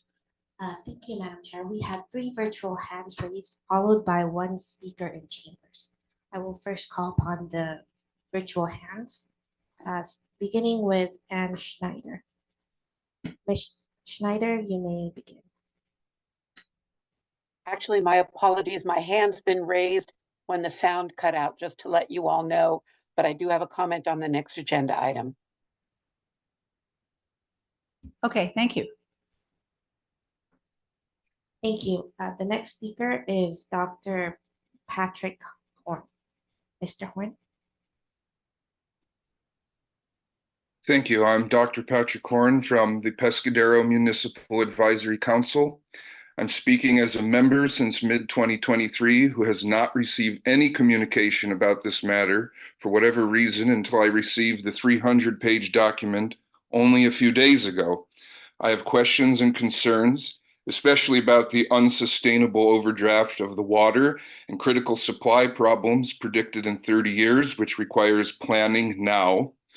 I request a delay in your vote so that there is time for community engagement on this matter. We have not had the time needed to share and evaluate this information with our constituents, to hear questions and concerns, to deliberate and come to a consensus agreement on this matter in our council business.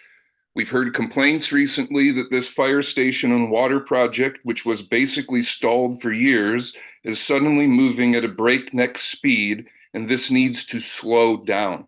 If a short delay would not be fatally detrimental to the project, I strongly encourage a pause so that we can convene the necessary dialogue and decision in our local precinct.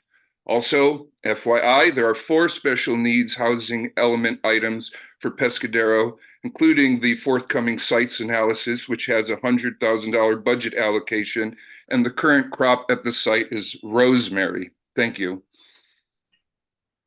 Thank you, sir. Thank you. The next speaker is Rob Skinner. Mr. Skinner?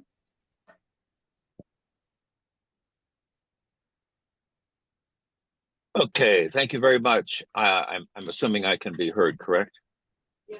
Yes. Yes, okay, thank you so much. It's ironic that Patrick would be speaking for a delay because the last time he and I spoke, he was asking not for a delay. But at any rate, I'm the corresponding secretary for PMAC, and I have spent most of the night last night searching for a proof that we were notified before September 10th about this issue. I can't find a thing. I've tried to get a hold of Mark Wallace, our chair. I can't get a hold of him. I tried to get a hold of Dr. Cassie Talbot, our vice chair. I can't reach her either, even though I put out a question for them a day ago. So anyway, please slow it down. Let's give us a chance to digest all of this. There are alternative water sites for the school. There are wells that could be witched, and that we've told time and time again to the school district, which hasn't been done yet. The well where it is now is a very poor location, obviously, from the lack of the quality. They also have riparian rights for Pescadero Creek, which they could pump out of, which would be easy enough. And there's a site above a hill over where 2 residences are that they have access to, where there are existing quality wells. So we've got all that going for us. And I'm just asking, you could delay this thing until the next PMAC meeting in October. We would have a chance to notify the community. And I also really feel like the CSA 11 ratepayers might have a little bit of say on this, even though they're not within 400 feet. It is their water system. And I'm asking you to please slow this process down and give us a little breathing space, okay? I think that's something Ray would want anyway, because he's asked for us to get more involved directly, and that's our goal. Thank you so much for hearing me out, and you guys have a great day. Thank you, sir. Thank you. The next speaker is Bridget Jett. Ms. Jett?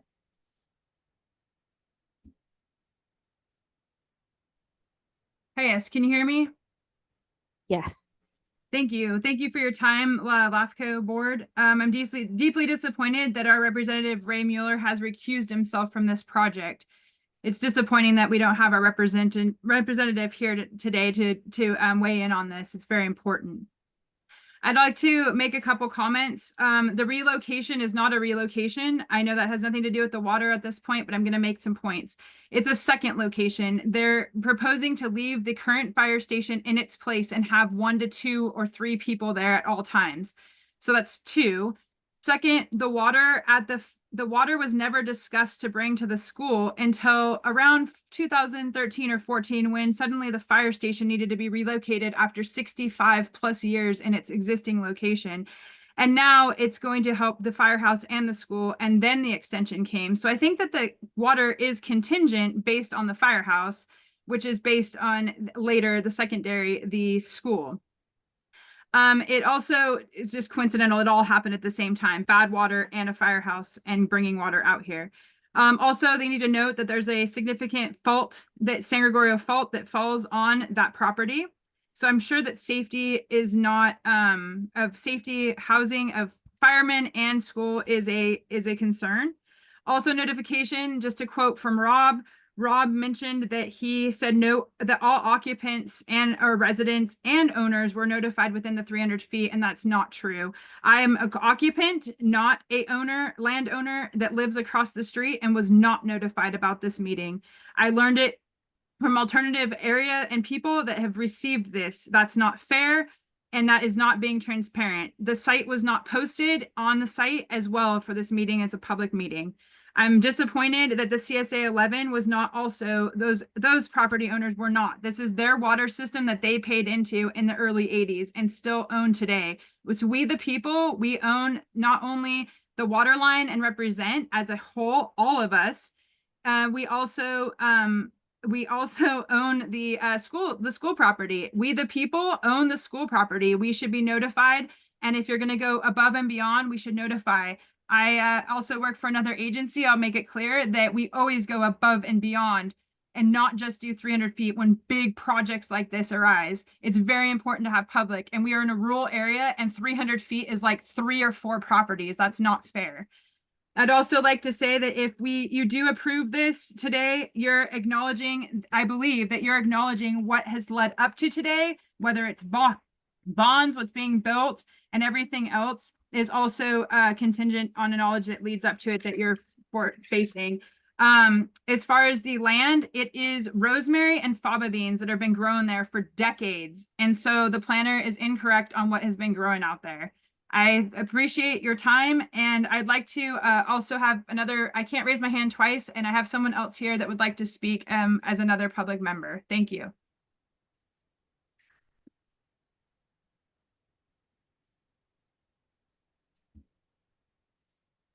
Go ahead. Kevin? Well, wait for them to acknowledge. I don't want to do. All right, but I am going to limit it to 2 minutes. Thank you, and I apologize for that overlay. Go ahead, say your name. Hello, yes. Go ahead. My name is BJ Burns. I'm a property owner right across the street. I farmed the hay that someone was saying there's hay in the field. That's my hay across on the south side of Butte Cutoff. I farmed that property where the school and the firehouse are being potentially wanting to put there. And someone was saying that it hasn't been farmed for 8 years. I hate to say it, and I don't want to call anybody a liar, but that's not true. I farm across the street, and I pick fava beans there every year, and you can verify that with the farmer that farms there. Yeah, I just had fava beans there the first of the year, picked them there. So that's not true. That has always been farmed. The only time it wasn't farmed is when they did the earthquake fault that they dug out with a excavator. That season there, he lost, but other than that, he's farmed that every year, and he's never stopped farming it. So that's not true. And as far as the water goes, I feel that the water's on the property. I happen to have a well right across the street, and it's better than 80 gallons a minute. It's an agricultural well. So I have a hard time believing that the strata don't run to that property. I think it should be checked. I think you should get a fellow that witched the well up in CS 11, found a good well up there. When you couldn't find it, he found it. I think you should get that same person out there and witch the well and see what's there. And I think between the 2 wells, you have adequate water and enough water. And I think that other well should be looked at as far as cleaning up and see what it would cost to clean it up. But I think there's a second well that could be on that property and resolve that water problem, because it's not fair to the kids that they've been postponing this for so many years. And you talk about bottled water. I've been watching over there. They got bottled water sitting out there in the sun for months. And I can't believe that somebody doesn't put that in a shade that could be properly taken care of. That's not fair to the kids either. Thank you very much. I appreciate it. Thank you. Thank you. There are no other virtual hands raised on Zoom, and now we will call on the one speaker in chambers, Ms. Catherine Slater. Catherine, I need to ask you ahead of time, are you speaking as a citizen or as a board member? Okay. I have followed the issues in Pescadero for many years because I got started on Montero Water and Sanitary because the county was allowing septic systems to probably pollute domestic drinking wells. And would not hear about doing any closer investigation in an area that at the time was under no new water connection, a water connection moratorium, and there is no sewer system available out in that particular area either because of the Coastal Commission regulations. This is very dear and to my heart because in our community and in Pescadero, there are many, many people with limited income. And so first what came to me was I ran some numbers, and it's my understanding from talking to engineers that a pipeline runs about, regardless of the size of the pipe, about $500 a linear foot. It might be longer, it might be more now, because that was a pre-COVID estimate. But even using $500 a foot, we're looking at over $3 million to run this pipeline. So I would hope we have some understanding of who's going to be paying for this and where it's coming from. The other is I see this investigation into such a sensitive environmental area as short-term and incremental. It's piecemeal. We need to know what's going to happen with the water for the long term because that school is going to be there a whole lot longer. And I would suggest that you investigate water treatment equipment to be able to deal with the, if you can get water from the creek or get water out of the existing well. Thank you.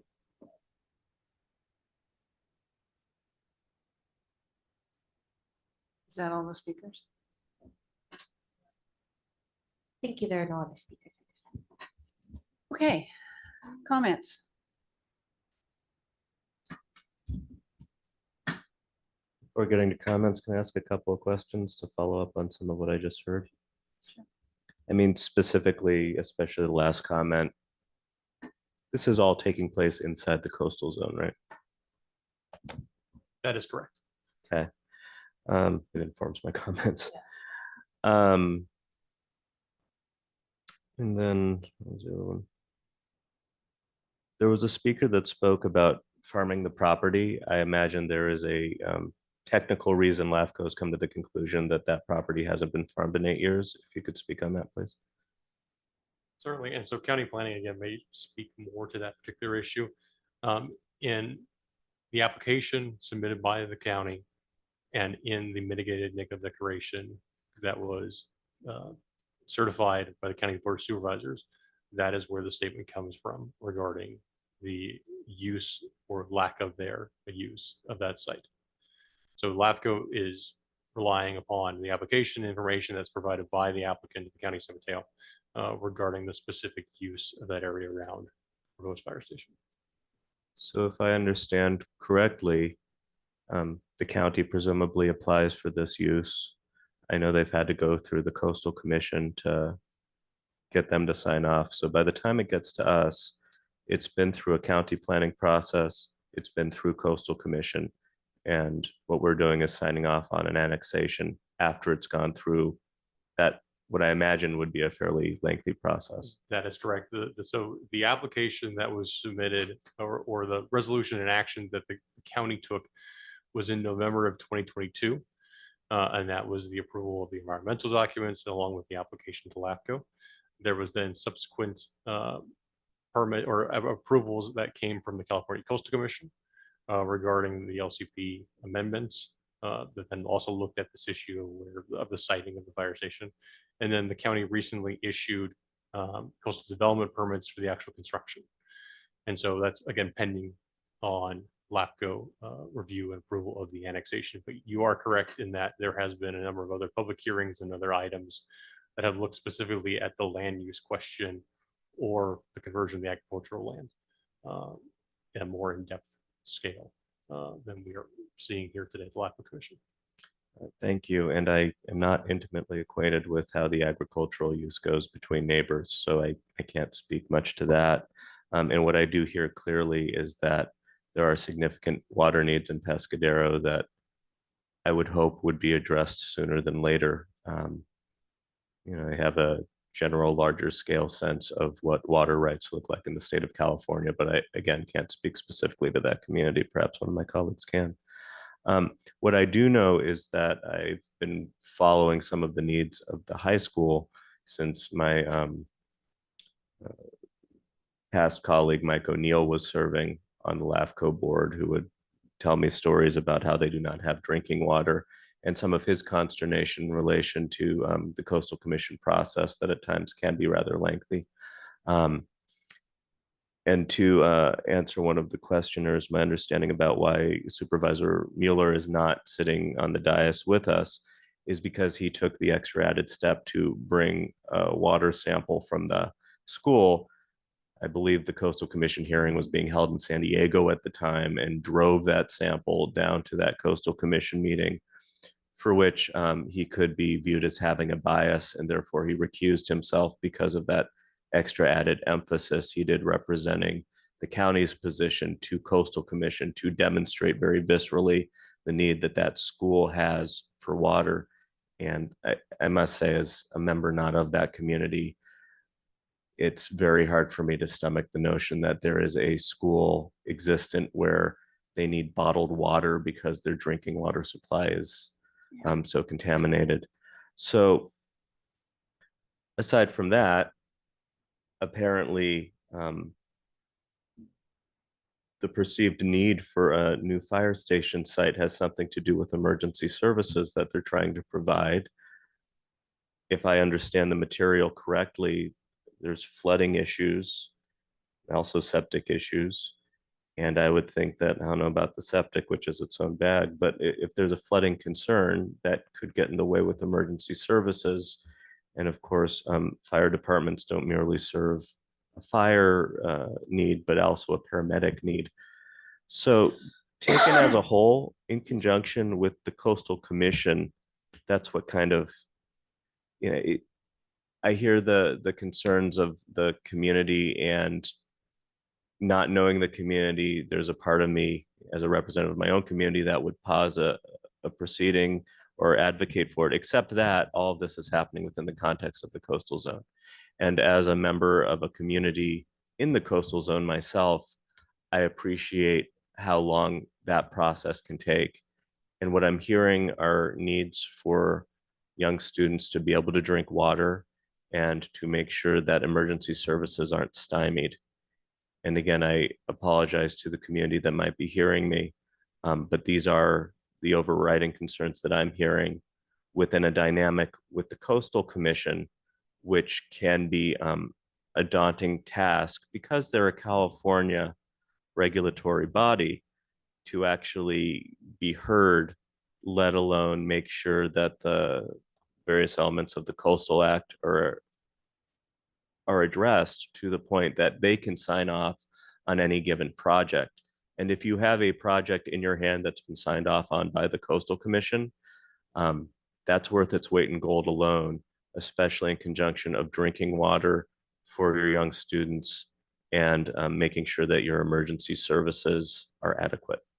So that's why I will be voting yes for this in terms of the LAFCO part of this process, which is allowing for the annexation accordingly. Thank you.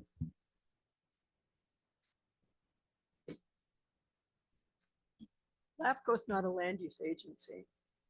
And there have been at least two land use agencies or agencies that have land use requirements already holding hearings on this.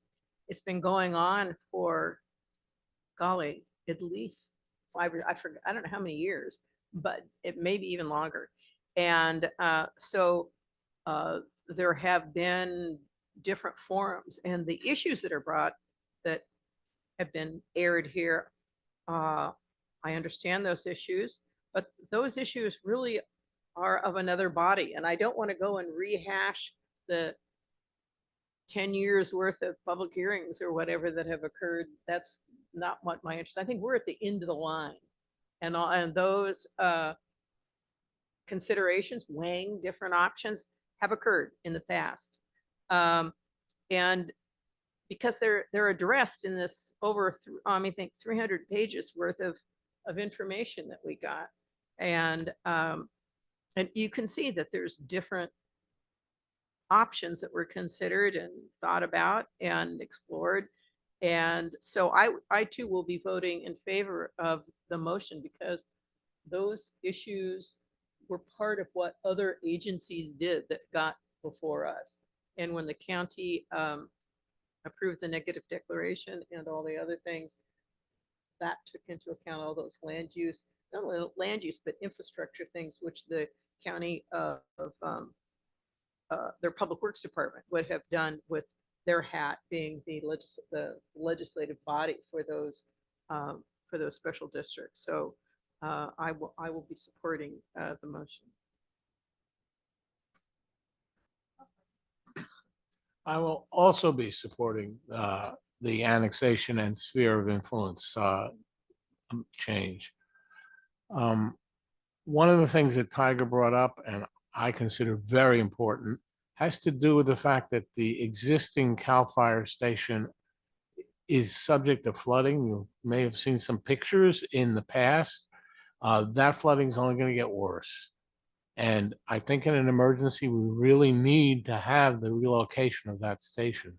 So that makes part of this annexation makes a lot of sense to me. One of the other concerns is about the wells, well not lasting more than 30 years. To me, 30 years is a long, long time. Things change so much. So I don't worry about that being a real issue. So as I said, I think this is a good project. It should be supported, and I will be voting yes. Thank you. Yeah, thank you.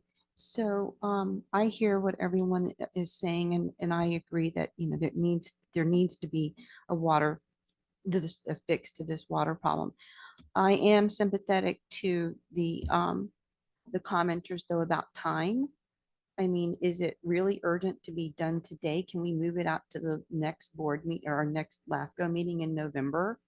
Because I have actually also been, I can see why there's been concern about not having, you know, public notice. I don't know what's happened there. I'm not a resident there, but I'm glad that the residents there feel like they can come to me as one of their elected representatives, even though it's for the harbor board, but still that's the district. But I have been in a situation in my area in unincorporated West Menlo where there hasn't been adequate notice, and it actually had to deal with the Alameda, Delos Polgas, Santa Cruz Y intersection. And you know, people all of a sudden got flyers on their cars when they were going to be given, that was the notice that they were going to remove, the county was going to remove parking spaces. That's what I've been told. So, you know, I can sympathize with that. I'm not against the project. I mean, the fact that, and I know the area out there, and I know the farming, what the products are that are the produce that's farmed. And so I just hope that we've done enough research, and I know we have in terms of the study, and I know Rob's done, you know, good research too, but it's different when you're here versus when you're literally an hour almost from here, an hour to an hour and a half from here, and you haven't actually visited the site. I've been to the site just in that area, not, I mean, into that site. I've actually run events like a running a 5K around there. So I'm familiar with it. I just would rather have a little more time in November and, just so that the community, and we've heard from two PMAC members, just so that they feel like they have been part of this process, because from what I'm hearing, they're feeling left out. And I don't think that they should be left out when this issue of water, fire / emergency response in schools are at stake. So I wouldn't be voting against this because I'm against the project. I would be voting against this if I do, because I think I don't think that it's going to hurt us to move this out till our next meeting in November, which is, I think, November 20th. Thank you. I too am 100% sympathetic to this plight in Pescadero that they have with water. And I also see the need for a new fire department station there. I am a bit concerned there were as many people that complained about the notification as there were. I also don't think that it will hurt anything if we just kind of clear that up and let them digest it. Let the public understand what they're dealing with and do their meetings and all the things that communities do. To our next meeting, I agree very much with this side over here about the not throwing it back to the possibility of throwing it back to the California Coastal Commission. That would be devastating for those folks. So I guess we need to take a vote. I'll make a I'll motion. make a motion. Why don't you make the motion? Different. I'm going to make a motion that we accept the staff recommendation as is. I think there's been years of hearings, and that's what I think. I'm going to second that motion. I think that we are at the very end of what sounds like a very long land use processing, whereby between the county and the Coastal Commission, I would hope that most of this project has been understood by now. Thank you. That was a motion by Commissioner Draper, seconded by Commissioner Bixton. Okay. Commissioner Chang-Caroli. No, but that's because I was hoping we could move this out to November. Commissioner Robert. Yes. Commissioner Draper. Yes. Commissioner Bixton. Yes. Chair Martin. I will vote with the majority. Thank you, Madam Chair. Okay. Can we take like a 5-minute break, please? I'll be right back.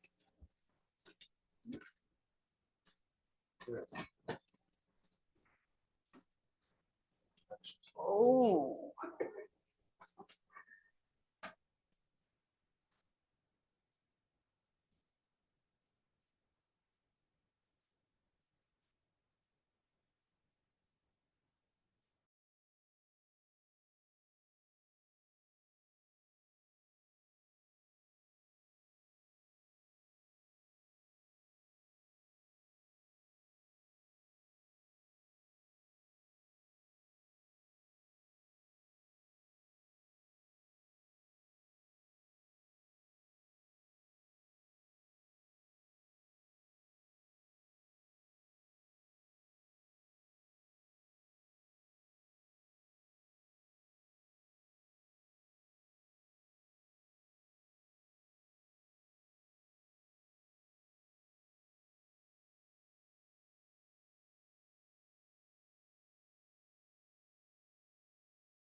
All right, we are back.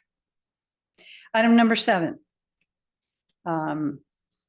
Apparently you have decided to bypass this today. If I may, before we get to item number 7. Oh, yes. So Diane has an update to state a recap of the vote from the last item, item 6. Thank you, Madam Chair. That was 4 yeses from the commission and 1 no. That's correct. Thank you. And if you could, for the record, could you just name the yays and nays of who voted for Yes. the item? The yeses include Commissioner Big Stick, Commissioner Draper, Commissioner Barback, and the 1 no is Commissioner Chanko. And the other one was me. And also the chair. Thank you.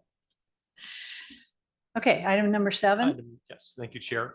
So item number 7, staff is asking for continuance of this item to the November 20th, 2024 LAFCo meeting.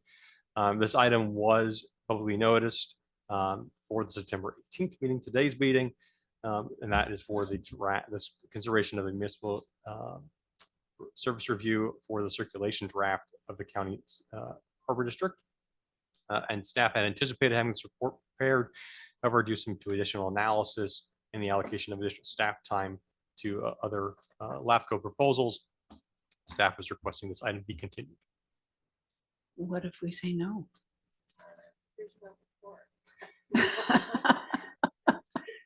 Do it, do it. Is there any objection from the other commissioners? Okay, thank you. Thank you, and we will renotice accordingly for that item. Okay. Item number 8. Consideration of municipal service review circulation draft for the city of Millbrae. Rob? Thank you, Chair. I'll try to be brief in my presentation for this item. So if we could go to the next slide, I'll touch on some of the key items for the city of Millbrae for their first municipal service review. Some key issues include that the city's enterprise funds, which include water, sewer, and stormwater drains, are projected to operate at a loss this fiscal year. Fund balance for each of these funds are being utilized to address these deficits. In the review of the proposed capital improvement projects and the remaining revenues for these 3 enterprise districts, though, it's unclear to LAFCo staff if there's sufficient revenue to undertake the proposed infrastructure improvements that are identified in that CIP. The city also has continued to implement a number of cost-saving measures, such as a hiring freeze for non-critical positions, reducing spending on upgrades for deferred maintenance on city facilities, and having general fund subsidies to capital projects improvements limited in certain ways. So those are just some key highlights of the report. On the next slide, a little bit of background on the city of Millbrae and its current sphere of influence. City of Millbrae was incorporated in 1948. The sphere of influence includes a small portion of the unincorporated San Francisco airport lands to the northeast of the city boundaries and west of Highway 1. So it doesn't include SFO or the airport lands exactly. It includes a strip of unincorporated land to the west of Highway 101 between 101 and the city of Millbrae boundaries, near the eastern side of the existing boundary. So it's unincorporated near kind of the BART area, similar to the area of unincorporated land that's within the city of San Bruno's SOI. The city provides water, wastewater, storm drain, parks and recreation services, and the city contracts for police, fire, and library services. On the next slide, you'll see where the existing boundaries and that existing unincorporated area is. Existing boundaries are in orange. The unincorporated area, the airport lands, is in yellow, again, adjacent to Highway 101. And we do have a note that's on there, similar to San Bruno, that detachment from Cappuccino High School, which is almost totally surrounded by the city of Millbrae and already receives services such as water and sewer from the city of Millbrae, be detached from the city of San Bruno and annexed to the city of Millbrae. Touching on some of the recommendations in the MSR, as of 2020, the city of Millbrae is approximately home to 23,000 residents and over 8,000 housing units. The city is anticipated to have its housing stock grow by 22% over the next 8 years, as projected in its housing element cycle. The city's urban water management plan, which forecasts water demand projects that the population will increase to approximately 27,000 residents, and the water demand will exceed available water supply in 2045. So similar to a number of agencies, we made recommendations that cities align their new urban water management plans with their recently adopted housing elements, because a lot of times we're seeing additional growth in the housing elements where those weren't projected in those urban water management plans. So one of the recommendations is to align the urban water management plan with the newly adopted housing elements for that city. The city boundaries and SOI are nearly coterminous, with the exception of that undeveloped airport lands parcel. There are no disadvantaged unincorporated communities identified by LAFCo within the city's sphere of influence. Regarding capacity and adequacy of public facilities, on the next slide, LAFCo is not aware of any deficiencies that the agency does not have a plan in place to resolve. Again, encourage the urban water management plan recommendation, but there's also two other items in here, one related to stormwater and one related to fire services. And so the city's storm drain fund currently receives fees that are collected part of the property tax, but those fees are insufficient to meet program needs. And again, this is similar to what we've seen with a number of cities. Their capital projects, particularly for stormwater, have been immense, but the revenue has not been sufficient. And whether that's a dedicated fee in some cases or general fund subsidies, that is an area that a number of cities are facing challenges related to stormwater improvements. So as a result, for the city of Millbrae, there are transfers out of the city's general fund to support those storm drains and flood control operations and capital improvements. And then we have a recommendation for the city to continue to look at potential revenue sources or the creation of additional dedicated revenue sources for stormwater projects specifically. Regarding fire service, since 2014, fire protection services are provided to the city of Millbrae via contract from the Central County Fire Department, which is a JPA between the city of Burlingame and the town of Hillsborough. There was if you recall from the Burlingame and Hillsborough MSRs, there was a community risk assessment standards that was done by the JPA that looked at department responses and performances, operations, facilities, and governance structure as well. The assessment made several system-wide recommendations and noted several observations related to Millbrae, including the lack of direct representation by the city on the board, because they're not a direct member of that JPA, they just contract for those services. And that Fire Station 37 in the city of Millbrae was historically the most active fire station within the JPA's service area. So LAFCo encourages the city to continue to work with Central County Fire, the city of Burlingame, and the town of Hillsborough regarding the implementation of those recommendations from that risk assessment, and to evaluate whether or not the city is in a position to become a full member of that JPA, or if they continue to wish to act as a contract service. For financial ability and determinations, LAFCO staff has not identified any issues with the city's budgeting practices regarding process. And the city's general fund has generally been able to cover budgeted expenditures over the last 5 fiscal years. And it's projected they will be able to do so in upcoming years. However, the city, in order to do that, has had to implement several cost-saving measures, including a hiring freeze for the last few years, as well as deferred maintenance. Sewer, water, and storm drain funds, though, are projected to operate at a loss. And the city has those 3 main funds, and each of these funds in 24-25, as I mentioned, are operating at deficits, with fund balance being utilized to address that difference. In review of publicly available documents from the city's website, it appears that these funds will not have enough revenue to address identified CIP projects in the future. However, the budget documents don't differentiate between expenses for capital improvement projects and ongoing operation and maintenance costs. So staff is unable to determine if these one-time costs in this fiscal year or previous fiscal years are one-time costs or ongoing. So it's difficult to see about if there's in the documents that are available for LAFCO staff to project if there is sufficient revenue for operations or for capital projects in future fiscal years. We have several recommendations. I'll just touch on 3 for financial ability. One is to encourage, again, the city to review potential revenues for stormwater projects, encouraging the city to develop projections for water, sewer, and storm drain enterprise funds to provide a more complete assessment of these funds for future years. And they can also be used in conjunction with the existing CIP projections to allow the city to allocate appropriate resources for infrastructure projects as needed. And for future budget documents that the city should explore, including details about capital improvement costs and operations and maintenance expenses for enterprise funds to better illustrate what are ongoing costs and one-time costs for these three funds. In shared services, the city of Millbrae partners with civil agencies already to share resources and reduce costs. And again, LAFCo encourages the city to review any potential options regarding fire services, including becoming a member of the Central Fire GPA. Regarding accountability structure and efficiencies, the city of Millbrae ensures that public meetings are accessible and well publicized, and LAFCO staff is not aware of any failures to comply with Disclosure Acts or Brown Act laws.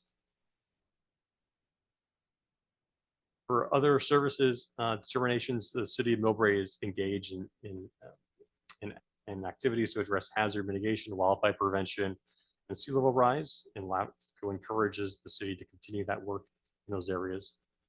And before I conclude the recommendations on the MSR, I'd just like to note that similar to all MSRs that LAFCO conducts, the primary source of information from the MSRs is information collected by public agencies by looking at their websites, reports, and policies.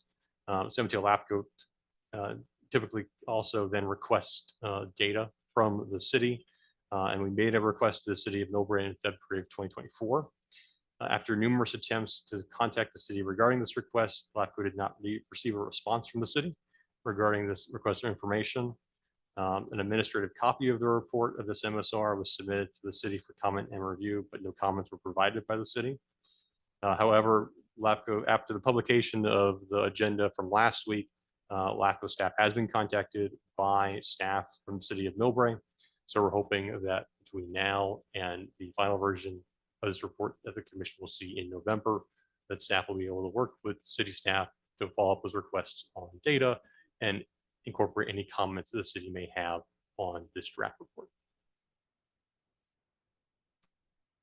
So with that, the recommendation is to open the public hearing and public comments, provide any comments from the commissioner on the report, and then direct the executive officer to schedule a final municipal service review for the city of Millbrae for a public hearing at the next commission meeting on November 20th and to circulate it to affected agencies.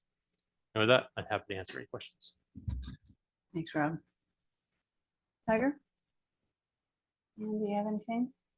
I have a comment later, but question. Okay. Ray? Virginia? Ari? I have no question. And I do not I have a any que- I have a questions. question. You have a question? Yeah. All right. Rob, can you remind us how Central County Fire is funded? I know it's a JPA, but is it that the town of Hillsborough and city of Burlingame putting funds in based on property tax? I mean, I can't remember how it's funded. And that's one question I have with regard to, because that really stood out in your recommendation. So I'll pull it up here in just a second for that funding mechanism. I want to make sure that I have. No, the correct- the I correct just can't response to that. remember, and it's not like a normal special district, right? It's a JPA between the two cities, so it's not gonna necessarily get property taxes like our fire district or Coastside Fire District. I mean, it's so, and I'm just curious, like, with Millbrae contracting services, I mean, how easy or how hard is it for them to even get into the JPA? I mean, would the other two, well, the city and the town have to vote them in? I mean, how does that even work? And what would the financial expectations be from city of Millbrae in terms of contributing to the JPA? Those are, I think, good questions, especially about, the mechanics of how they would enter. That's something certainly that the LAFCO suggestion is that the city should explore whether that's advantageous to them or whether their current situation is best suited. But certainly a note from the report was that the there were comments from members that were interviewed as part of that report that Central County Fire put together. And a couple of the comments were about the lack of direct representation by the city on the GPA board, even though they're a large percentage of it, whether it be finances or culture service. So there could be pros and cons to it, but again, that would be something that the city should evaluate and probably Central County should evaluate. But it's one of the questions that LAFCo has to the city that we haven't had a response from yet, but hopefully we will in the next report, is has the city evaluated this already, right? There very well could be this analysis that has been done by city staff that LAFCO is not aware of, that looked at this particular question and concluded one way or another. So that will be one of the follow-up questions that we have for city staff about, has this question been evaluated? Regarding the budget for Central County Fire, if I can, there is a requirement that Millbrae pays a certain amount of dollars towards the budget, and you are right in that the city of Burlingame and the town of Hillsborough can make contributions out of their general fund to pay for those fire services. It's not a special allocation of property tax to the JPA. They receive funds from those various entities. Same thing with the city of Millbrae, as they're making contributions out of their general fund towards those. Now, the city of, I will say that recently, the city of Millbrae, I should say the last couple of years, the city of Millbrae has had a special tax regarding fire service. And that was recently on the ballot again to have an increase in that assessment. That assessment passed. It had originally failed. It was then the amount of that assessment was reduced down, and then on the second time around, it did pass. So they have a dedicated source of revenue that is being utilized to help pay for a vast majority, if not a majority, of the fees to Central County Fire. So they do have a dedicated fire source. Had that revenue not passed, there per reports from the city, there probably would have been major rethinking about fire service and whether or not contracted service could continue in this way, or whether there would need to be adjustments. Do you know what service, I mean, not that you have to, I'm just curious, is it like, I'm sure that Central County presents them with a menu of services. So I'm just doing that, and maybe this is for a later report, what services they're actually paying for? Like how many, like the staffing amounts? Yeah, emergency response versus, fire prevention, protection, all of that. I mean, I don't, and maybe it's premature to even talk about that, but it's just something that's coming to my mind. Certainly, and that we can, in future conversations with city staff, we can delve a little bit deeper on the specific contractual nature and what services are provided. It's just what with the BART station there and their projected growth, I mean, they've got to be prepared. That's how I'm looking at it. Okay, the only question I have is you didn't mention the fire department or the police department. Are they still hiring services from the sheriff's department? Yes, they are. So they do have contract service with the sheriff's office. Okay. Like us. All right. We will open public comment. Do we have anyone online or in the building who would like to speak to us? Thank you, Madam Chair. We have one virtual hand raised on Zoom from Ann Schneider. Ms. Schneider? Oh. Thank you. Ann Schneider, Councilman, City of Millbrae, two-time mayor. And my comments are from myself and the city manager. Regarding the staff comments that we weren't participating, there had been communication definitely from me. I'm also a LAFCo alternate member on that to provide some of the information. And I am a point of contact for LAFCO for this information, having served on our fire subcommittee for on and off 9 years. I could answer all of your fire commission meetings. Millbrae has looked to and has been trying years to become a full member, but I will quote you from a former town manager of Hillsborough. Millbrae is not like Burlingame and Hillsborough, but we continue to work on that. Or if it continues to get more expensive and we pay a third of the cost on that, we will have to look elsewhere. The main problem I see in sphere of influence is the direction that LAFCO looks. What does Millbrook have influence over versus what outside agencies have influence over? As how we have already outsourced police, fire, and library, even though we own and rebuild the library building ourselves. But a huge portion are 3.7 miles owned by regional agencies who pay no property tax. However, they do pay fire. That's only contribution.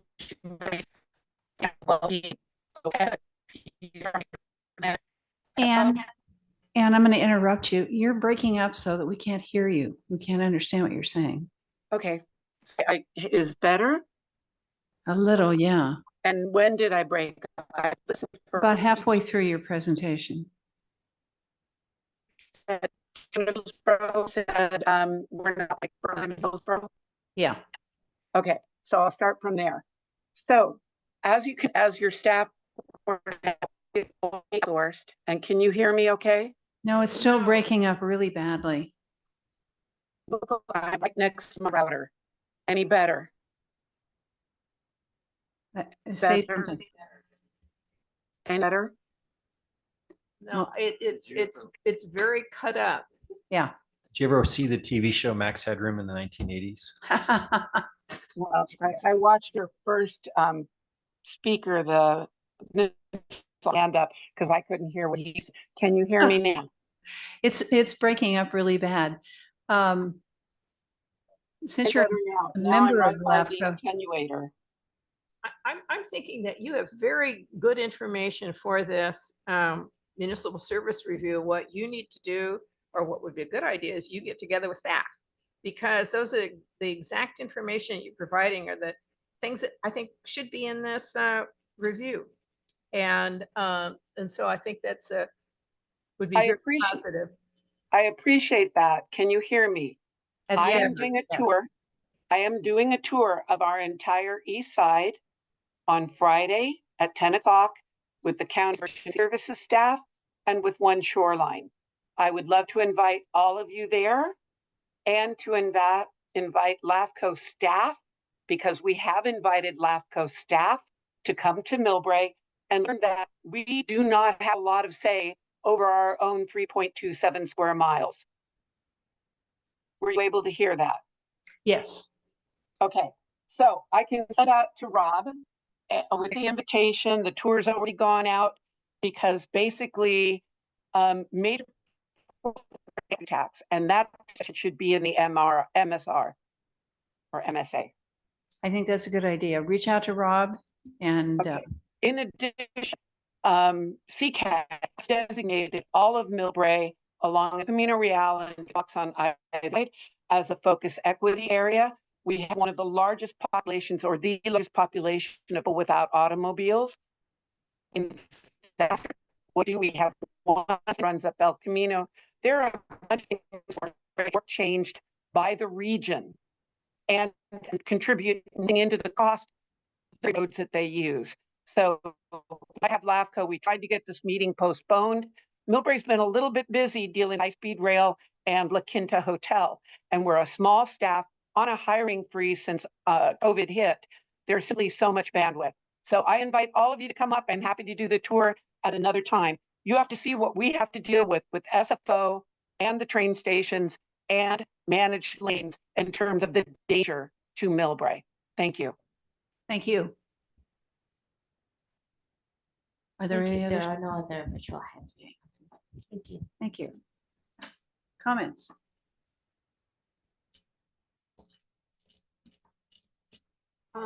I'm just going to, well, I don't have to encourage staff, but I do think that there needs to be a connection with Millbrae, and I want to make sure that there is a connection before we take final action, because there are topics that at least need to be aired.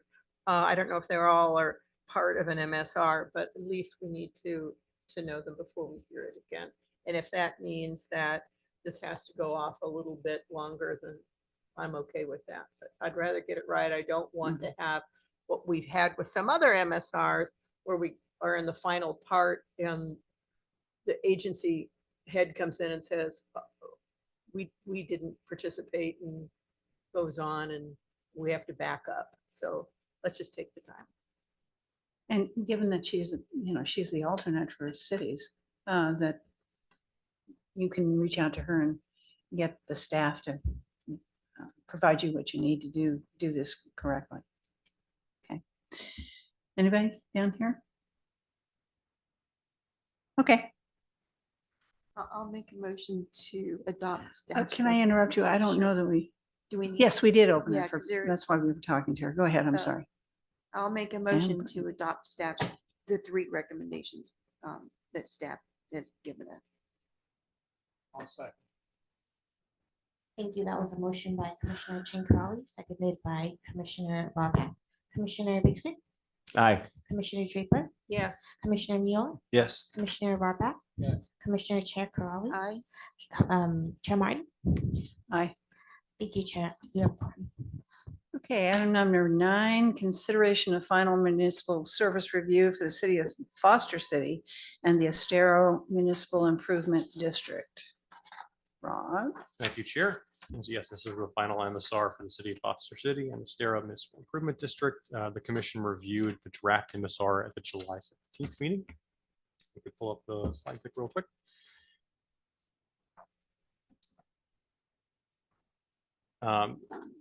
The key issues from the report have not changed since the draft version was before the commission here. Again, the city has, the LAFCo staff has not identified any issues with the city's budgeting practices. And the city has been using reserve funds in future years to balance budgets, and the city is currently working on a possible revenue measure to address these structural deficits. And again, much like a lot of other cities with their housing elements, they're preparing and updating documents related to the projection of growth within those housing elements. One of the recommendation is, again, updating water demand and looking at how the city can mitigate some of those issues regarding that. There were, on the next slide, there are 2 updates to the final municipal service review. San Mateo LAFCo received 1 comment during the period from the city, and that included an update to the 5-year budget table, and those are some minor edits. They were shown in track changes, and that edit has been made to the final MSR. And then in response to comments at the July 17th meeting, LAFCo added a comment in the MSR that commends the city and EMID on its work related to sea level rise mitigation and other natural hazard mitigation as well. Next map is that's just the existing boundaries of the city of Foster City. It's coterminous with its SOI. And then the next map is a boundary of EMID. And there is a small portion that provides services into the city of San Mateo. And again, EMID is a subsidiary district of the city of Foster City. I just want to touch on very briefly a couple of recommendations and determinations within the report. Again, looking at its urban water management plan, LAFCo encourages the city to continue work related to water conservation to meet needs for future development as projected within the housing element for growth and population determinations. Related to financial ability determinations and recommendations on the next slide. 23 fiscal year 23-24, the city is currently projecting to utilize fund balance reserve to balance its budget due to structural deficit, and the city is looking at possible revenue measures such as a business license tax to help address those. As of the reporting of this one, they have not finalized that vote. And then for determinations of accountability, structure, and efficiencies, we have a discussion in the report regarding potentially exploring if there's potential efficiencies and savings that would be undertaken if a merger of EMID with the city was conducted. In the MSR, we discussed the issue about the city not receiving property tax EMID does, and potential future issues with ERAF as EMID is considered a special district, whereas a city would have potentially other rights And you know, with ERAF as compared to in previous potential legislation in past years, where ERAF was going to be zeroed out for special districts, EMID would have been zeroed out for property tax or ERAF dollars, even though technically they're subsidiary of the city, and they just happen to be, of the circumstances of how they were created, happen to be the entity receiving property tax for the city.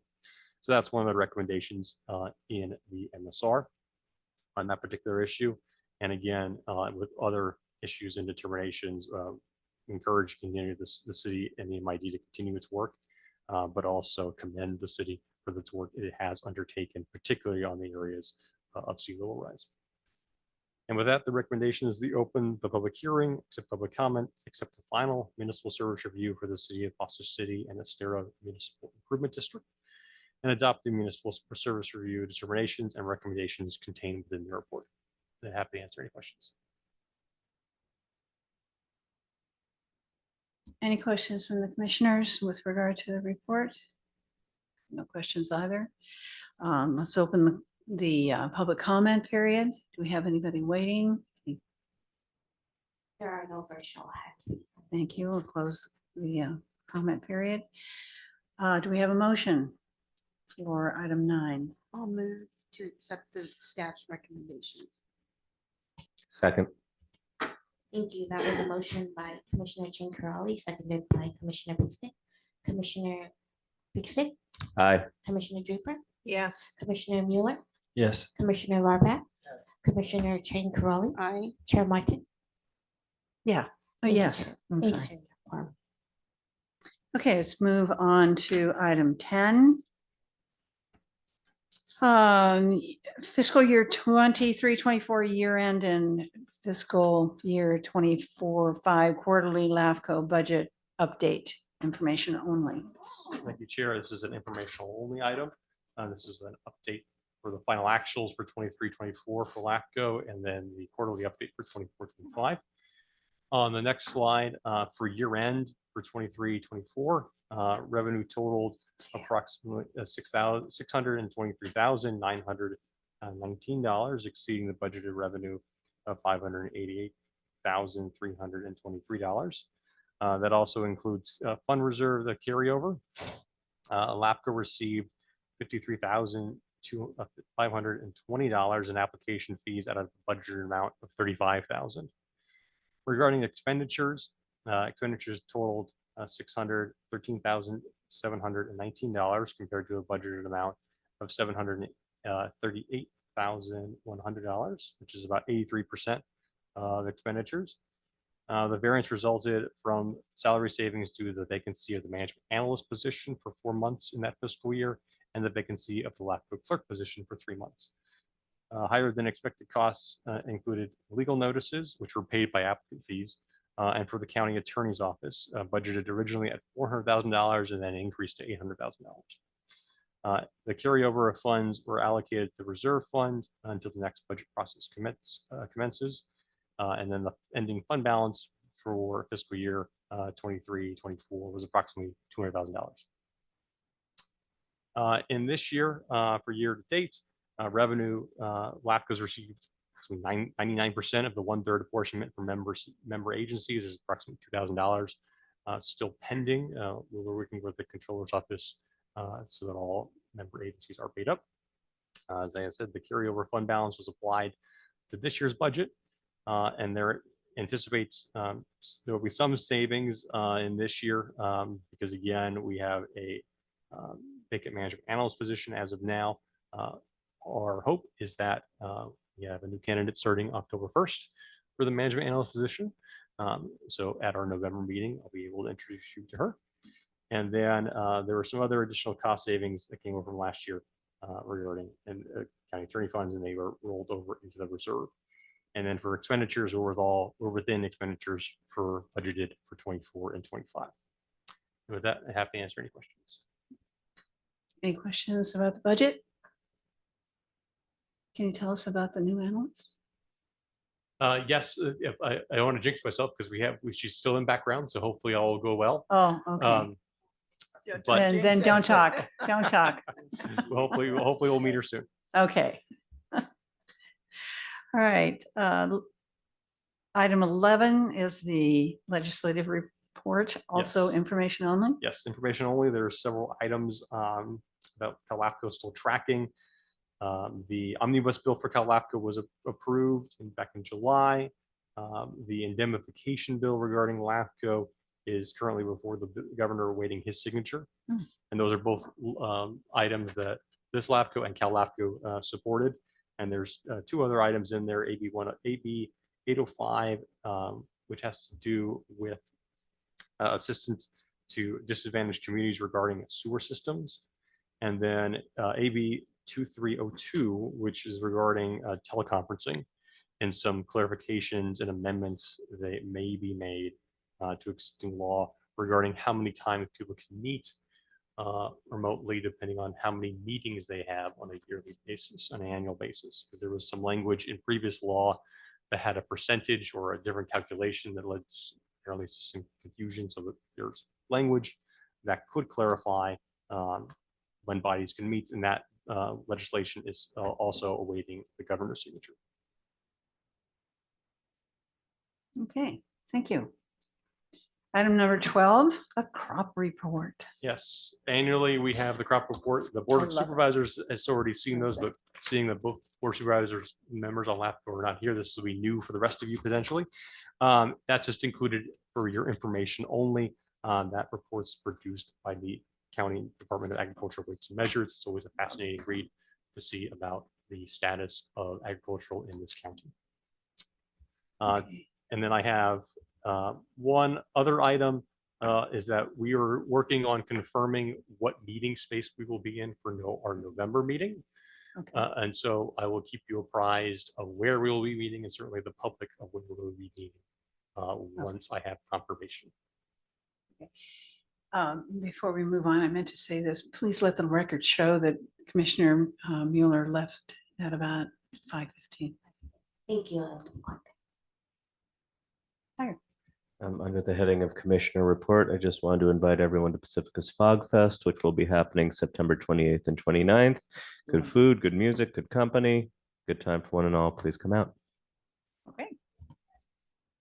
September 28th and 29th on Palmetto Avenue, Pacifica. It's a great festival. Okay. I'm sorry. Yes. Commissioner's comment too. Okay. Okay, so the Harbor District is having its lighted boat parade in mid-December, so put it on your calendar. It'll be around, I think, December 14th.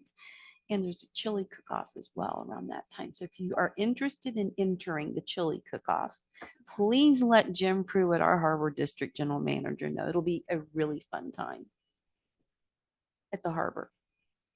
At Pillar Point Harbor, yeah, sorry, not Oyster Point Marina, at Pillar Point Harbor in El Granada. Thank you. Harvey, you got anything? We're having Summer's End Festival, September 21st from 10 to 5. What about the Pumpkin Festival?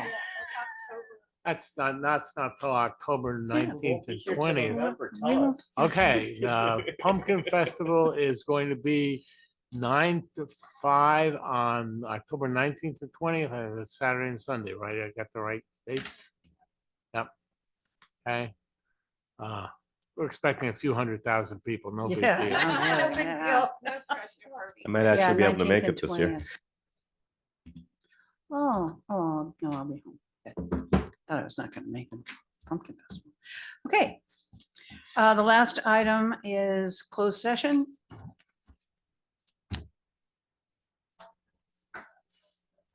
I believe so. Yeah, well, Catherine. Okay. Okay.